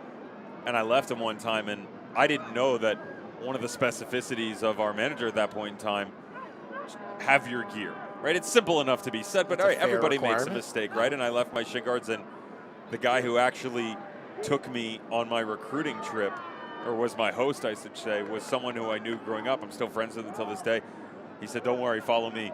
Walked me into the little outhouse next to the training ground and took a bunch of like brown paper towels, wound them out of the machine, folded them up, and said, "There you go, you're welcome." Same thing. Those were my shin guards. Problem solved. Dude, it was great. You compacted them together. It worked just fine. Did you get whacked in the shins that day? I got kicked a few times. I think most people on the field knew what I was going through, so they had a little fun with me. But I didn't get into trouble, and the manager never found out. Did it hold up? It was fine. There you go. Absolutely. Nothing a little Epsom salt bath couldn't cure. No, that'll get the job done. Martinez trying to surge in. Took a tackle, earns a corner.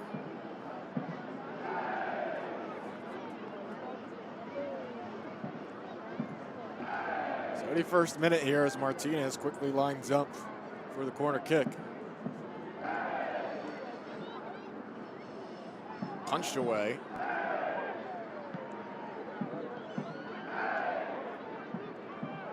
Looks like this will trickle back out towards midfield. Can't watch the match? Turn on Sirius XM FC 157, North America's only 24/7 source for engaging soccer talk, including USL All Access Tuesday nights at 7 Eastern.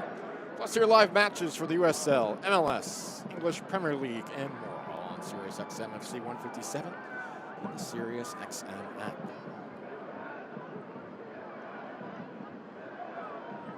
Let's flip the script here for a second. Sure. You can wear the analyst hat. Okay, well, let's see how that goes. What do you think the score should be? It's okay, be fair. I think, to be fair, this could very easily be 3-0. Okay. Easily, right? Sure. If it was 4 or 5, you wouldn't be surprised. But let's give Birmingham credit. I am. They have not conceded, and a lot of has been last gas tackles to their credit. Van Oekel, I think, has been strong in that. I think the shot Dixon took near side had a lot of free space on the right side of the net. He put it right to the keeper. I think that perhaps was the other best chance for Pittsburgh. But something that we haven't talked about yet is the attacks coming forward for Pittsburgh. At times, it reminds me of a youth game where everybody's excited to get involved.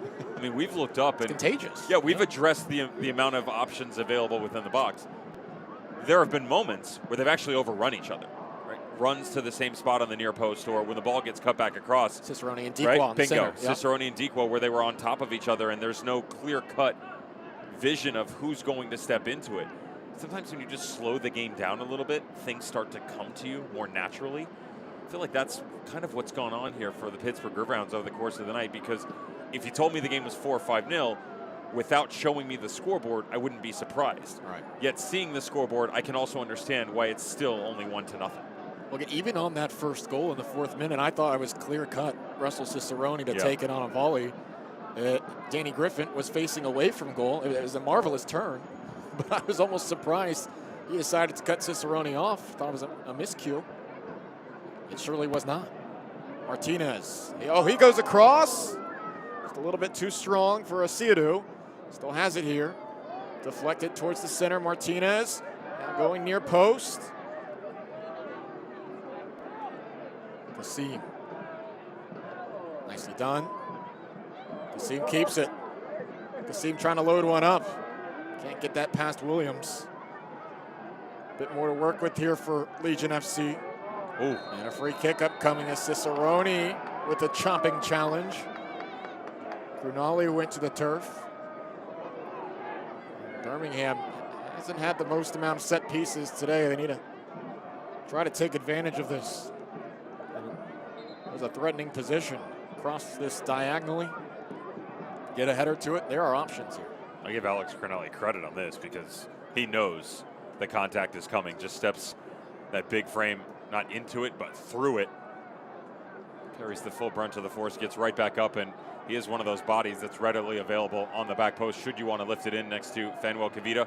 Can also go direct here to the near post if you're Kasim. Kasim lofts it in. Punched well by Silva. player down for Pittsburgh, though, and Encarnacion is immediately asking for the attention of the athletic training staff. As Williams is on the ground.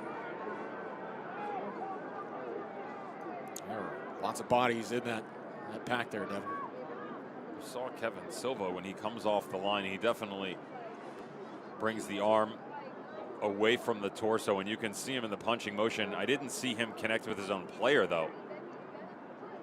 The way that the referee reacts, you have to imagine that this is obviously a head injury due to the quick response. Yeah. So we can find anything here. Oh, it's the knee. That's what it is when he comes out. It's like the knee-hip area from Kevin Silva. Watch as he drifts through right there. Yeah. Just right across the mouth area.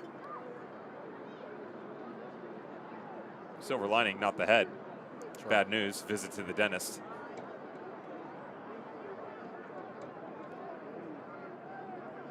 Good behavior, you get a glass of water. And back on his feet, good to see. Looks to be all right. Fist bump for his keep. Williams is a tough guy. Second season with the team after playing the top division in Guatemala.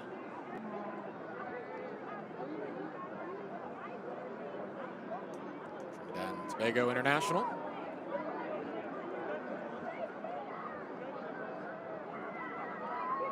Imagine that still doesn't feel great in the cold weather tonight in Pittsburgh. I see Jelani Peters and Shane Wheat getting set to make their entrance. About 15 minutes left in the match or so. See how much stoppage time is added.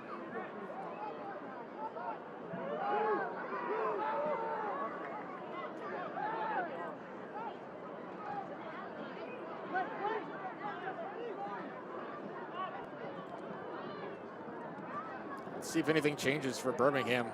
The final 14 minutes before stoppage time. They'll try to put more numbers forward. Bring that press up high. Haven't really seen a pressing style out of them. So much of Pittsburgh's possession has been in the attacking half. How many risks Tom Sullen be willing to take here down the stretch? Certainly nothing to lose.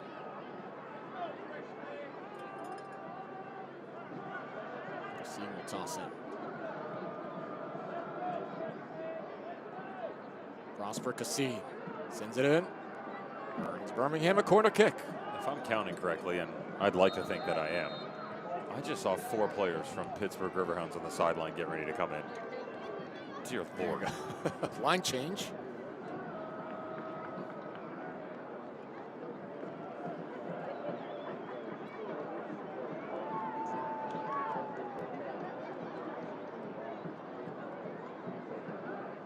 See Shane Wheat in there. Wheat will come in for Biasi.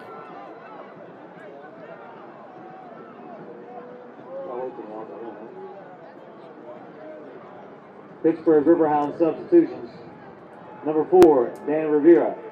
In for number 11, Bernardo Forbes. Number 3, Shane Wheat. In for number 13, Luke Biasi. Number 27, Jelani Peters. In for number 5, Oekel Williams. Peters number will come in 21, for Oekel Luis Williams, who just went Argudo. to the ground. In for number 18, Mark Ibarra. Luis Argudo is in as well for Ibarra. Stanley Cup playoffs in full effect. Dear Lord. Last I checked, the Penguins are up 4-1 on the Rangers. My Ducks aren't in the affairs this spring, so I've started to tune Birmingham in. Legion Florida Panthers are my team, and they Bruno look Lapa. like Look the strong. playoff Panthers of old. They're struggling come postseason time. He got back on track the other day. Played near post. Well there.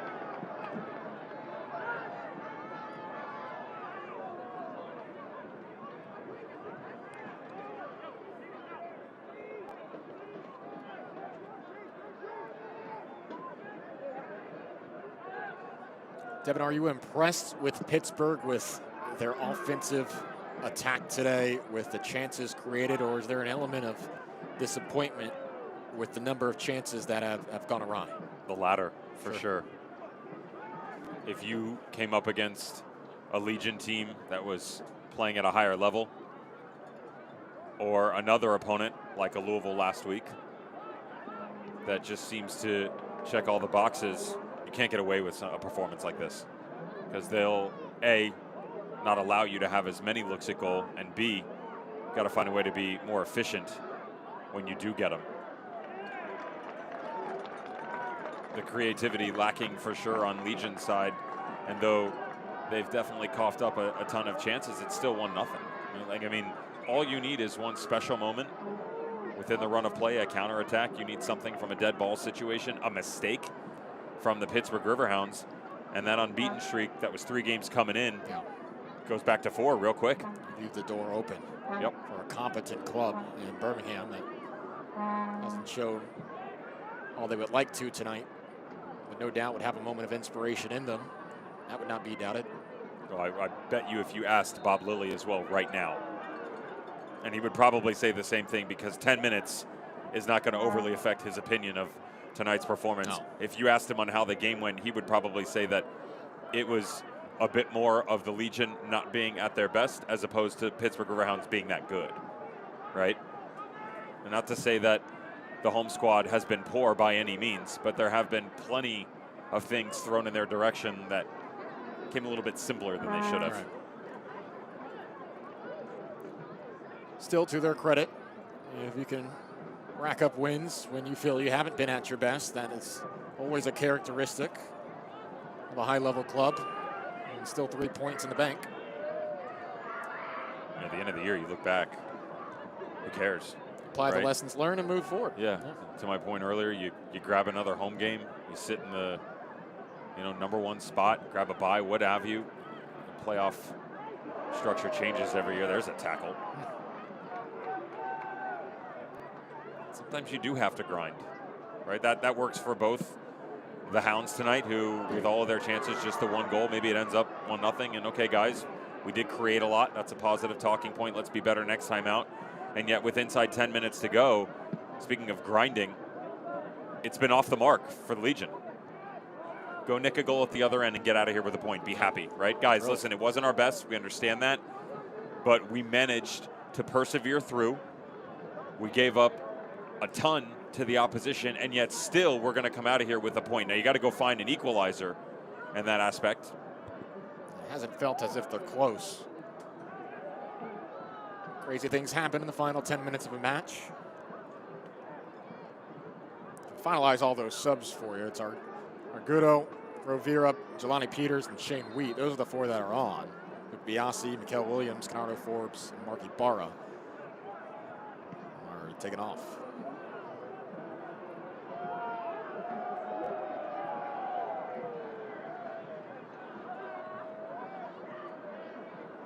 How much can you get Bruno Lapa into the game here if you're Birmingham Legion? They've lacked that overall playmaker type role that can really bridge the gap between the midfield all the way to the front line. Still trying to find that form that he picked up immediately in his debut back in 2020, coming out of Wake Forest and Bobby Muse's successful program. 8 goals and 5 assists that year. COVID or not, that's very impressive. Wake Forest always a staple of the ACC. Here's Dixon with room to work. Dixon comes towards the center. Dixon, not far off. Was that, take a touch? Dixon seemingly thought it did. Yep, corner kick here.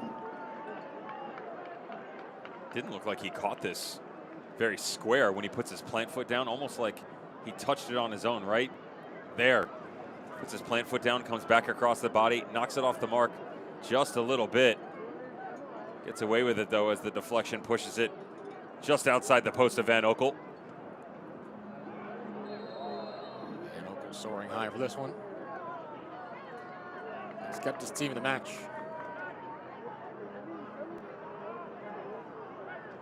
Always steady. Van Oekel.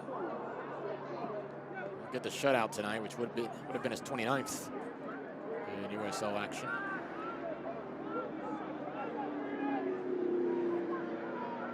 His professional debut back in 2009.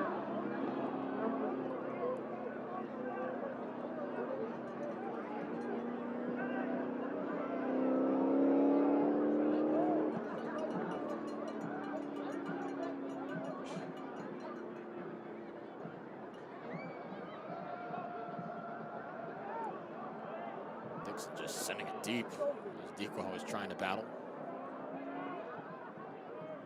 Dixon dropped back now. Maybe Pittsburgh playing with a bit more of a defensive profile.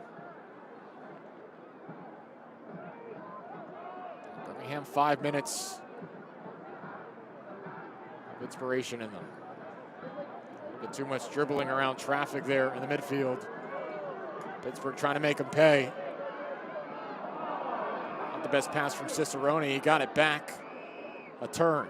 Lays it off. Argudo goes to Dixon.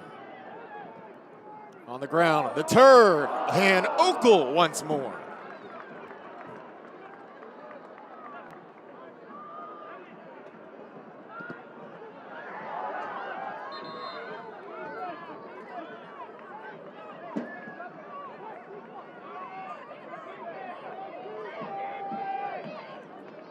Birmingham Region Substitutions. It's the finished product in terms of where the ball ends up overall. They were actually trying to get there to begin with Russell Cicerone. Unfortunately, the quality just lacking, and it's sort of been the case for Birmingham Legion within the midfield and on the exterior as well, as Tom Sohn goes to his bench. Once again, Ryan James. You know, this is something that last year they started to test the waters with. Ryan James, one of Bob Lilly's disciples, looking at a guy that could have easily been Defender of the Year, at least a nominee a couple of years running, and they pushed him into a higher role.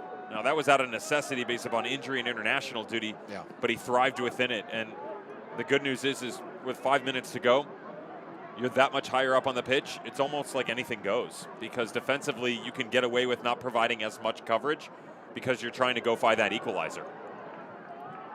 Pittsburgh would love to put this away and a much more stress-free final 5 minutes. Yellow card issued here to Kavita. He has been a busy man today. Riverhounds fans, check out the next Riverhounds away watch party, May 21st, 7:30 p.m. at Mike's Beer Bar as Riverhounds take on the Tampa Bay Rowdies. Meet me at Mike's. See the look of the foul there.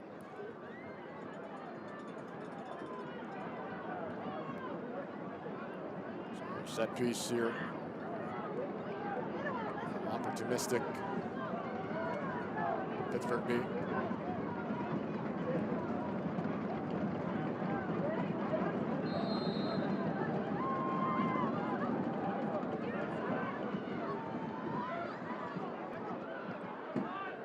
Nothing there that time.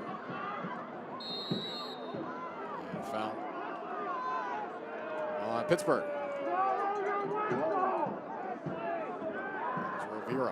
The next home game for the Riverhounds is Saturday, May 14th against El Paso Locomotive FC. Get your tickets at riverhounds.com. Here in the background, that next home match against El Paso, currently 8th in the Western Conference. Those are the last two, though, unbeaten in the last three.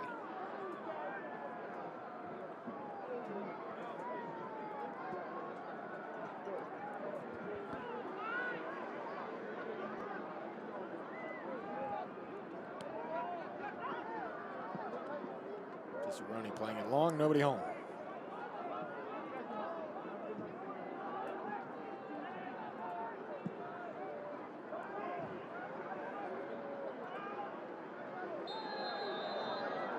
Foul given there. Set up a free kick for Birmingham, perhaps not done yet.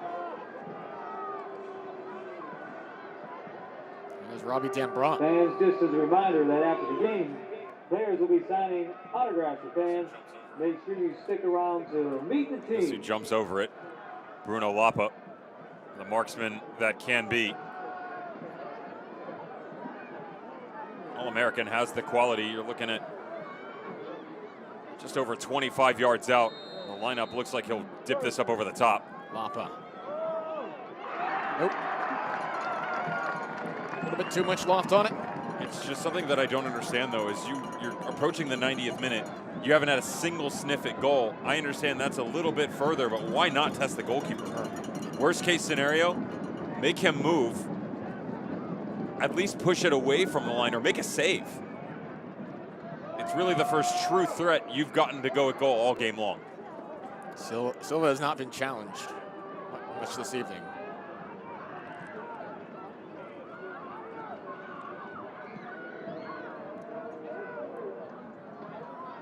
Looks like we're going to have 4 minutes of stoppage time here at Highmark Stadium.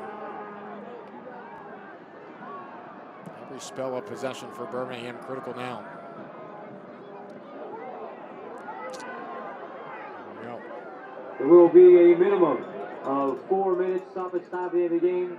A minimum of 4 minutes. Silva falls on top at that juncture of the game. Safety.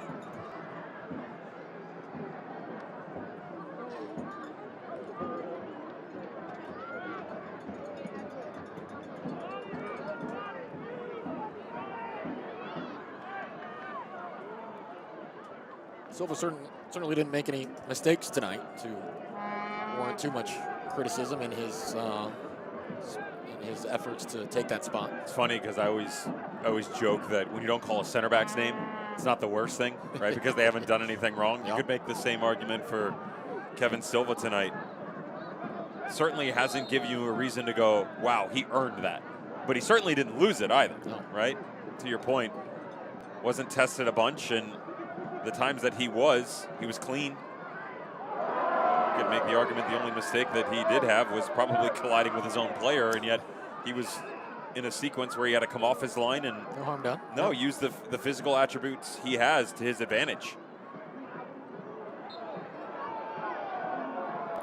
Too much there from Wheat.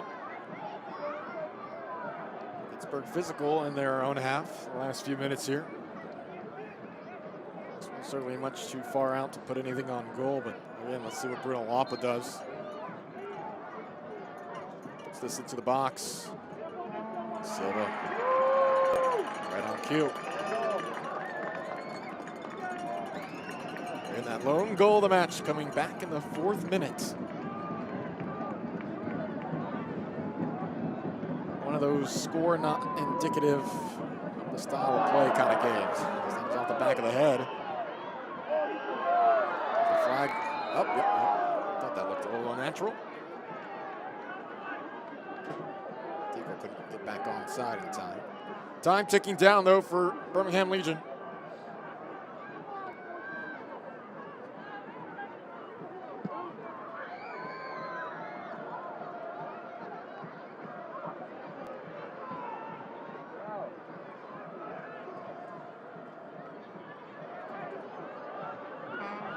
Throw in here. Big Roof with it. Being told to come back to the spot.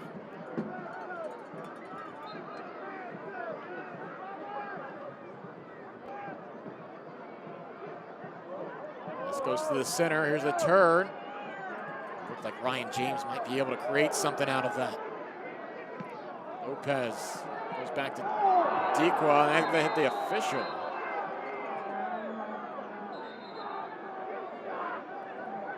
That'll be a draw ball. Yeah. Lopez down for Birmingham as well. His teammate trying to help him up. He takes a massive shot here, Mikey Lopez. Could not have felt good. Danny Griffin, the goal scorer today.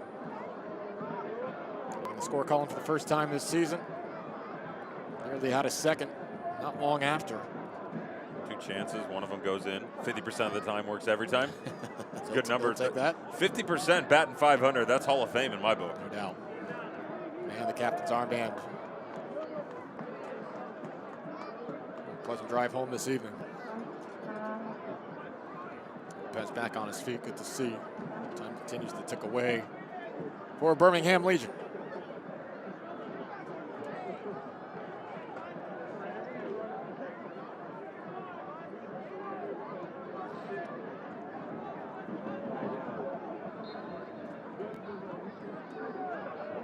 They'll add another minute or two after that stoppage.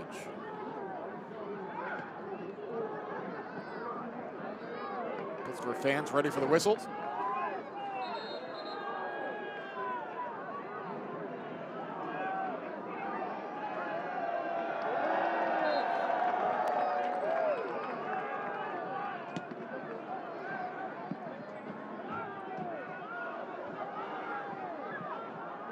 Decoy still hustling. Denied a couple of goals today. Cicerone playing it long. And Oekel to the edge. And now time,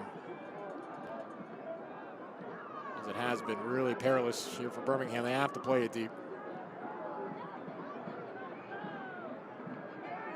No problem with clearance after clearance at this juncture. Here's the consternation from the Pittsburgh supporters. That should probably be it. And that it is. Pittsburgh Riverhounds SC 1-0 tonight over Birmingham Legion. Perhaps in their minds, a game that could have featured a bit more offensive production resembled in the score column. But after 90 minutes of play, they'll take the 1-0 win, and they'll take the 3 points. Lily squad rebounds from their 2-0 loss to Louisville. 1-0 win here at home. Highlights and recap coming up after the break here on ESPN+. Riverhounds SC with the win at Highmark here on ESPN+. We'll be right back in a moment from Pittsburgh.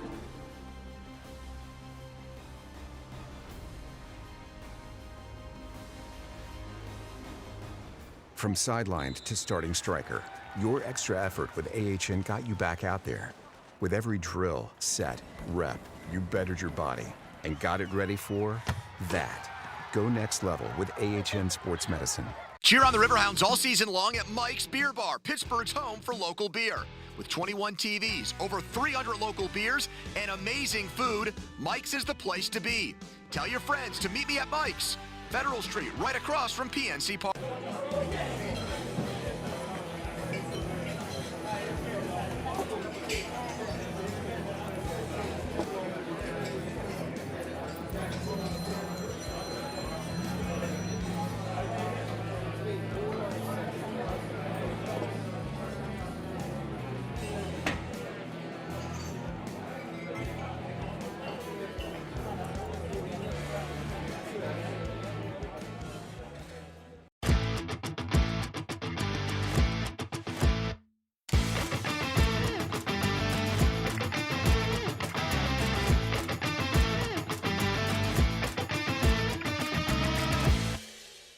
Cheer on the Riverhounds all season long at Mike's Beer Bar, Pittsburgh's home for local beer. With 21 TVs, over 300 local beers, and amazing food, Mike's is the place to be. Tell your friends to meet me at Mike's, Federal Street, right across from PNC Park. Well, Riverhounds SC fans in good spirits after tonight's 1-0 win over Birmingham Legion FC. 3 points in the bank as Pittsburgh remains competitive atop the Eastern Conference table after picking up 3 points this evening. AJ Ricketts, Devin Kerr, the lone goal of the match coming in the 4th minute, courtesy Danny Griffith. In that Louisville game, I said to you that they were outshot, they were outclassed, outpassed. There was an efficiency of a much higher order from the home squad. That's exactly what went on tonight. And the good news was it started early. For the 4th time in the opening 15 minutes of a game, that's league leading. The Pittsburgh Riverhounds get out in front by a beautiful ball whipped in from the outside, and the first goal of the season by Danny Griffin. 31st minute here, the offensive opportunities were aplenty, and Decoy, one of many denials from Van Oekel today. Is it not the mirror image of the goal that they put in just 4 minutes into the game? Wow. Again, it's good rotation from the in, ball down to the outside as it comes back inside. Multiple options. That would be the story as the match went on for the Pittsburgh Riverhounds. Look at all of the black jerseys inside the box. Couple of thoughts on this. A, unlucky they didn't finish. B, should have done better on their own part. C, how is it possible that this many chances were given to them, literally handed to them on a platter, and they weren't able to finish them off? I love modern day statistics. XG is expected goals. The XG for this game for the Pittsburgh Riverhounds was 1.96. It should have been like 6. I mean, that's how many opportunities I disagree they had. with that stat. Exactly, bingo. And yet, 60 minutes in, they're still only up by 1 goal. What's so astounding here, Birmingham Legion did not have one shot on target. I don't understand how they had 10 overall. 10 shots, yeah. 10 shots, maybe not hitting the frame, okay, that's fine, but 10 in general. Even the dead ball from 25 yards out, Bruno Lapa inside 10 minutes. How do you not try and challenge the goalkeeper when all night long Kevin Silva sat back there, had a cup of tea, ordered a pizza, and just enjoyed himself. I mean, there's the tail of the tape, right? The 10 shots that we just talked about, you get out-possessed, that's fine. There was a lack of quality from both squads overall, to be fair. Sure. But again, you have to take the silver lining if you're the Pittsburgh Riverhounds. It was not a great performance against Louisville. You got better this time, and now you have an opportunity to take some of that momentum, harness it into your next match out against El Paso Locomotive, who's playing well themselves. Birmingham Legion, you get to go back home against Las Vegas Lights. It's a different style, different philosophies. Back to the drawing board to figure out what's going to be successful for you in the future. Kevin Silva will take the clean sheet, and Pittsburgh Riverhounds will take the 3 points. Our producer tonight, Bruno Santos. Gio Guerrero, our director. Humberto Corralero and Carly Gentry on replay and audio. For Devin Curran, AJ Ricketts, Riverhounds SC back in the win column.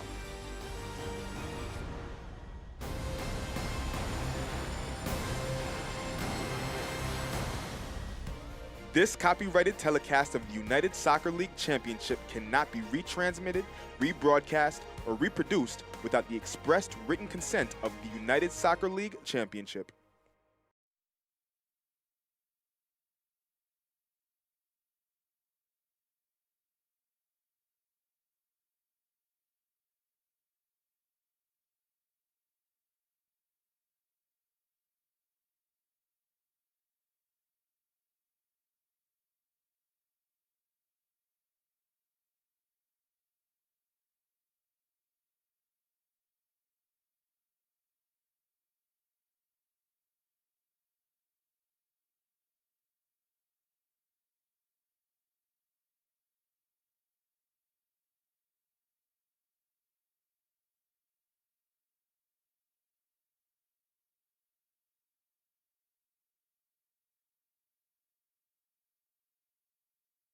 So much talent, though.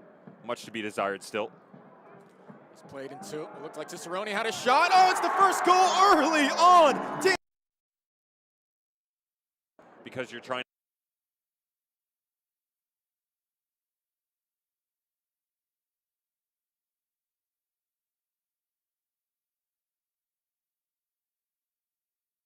So much talent, though. Much to be desired still. It's played into, it looked like Cicerone had a shot. Oh, it's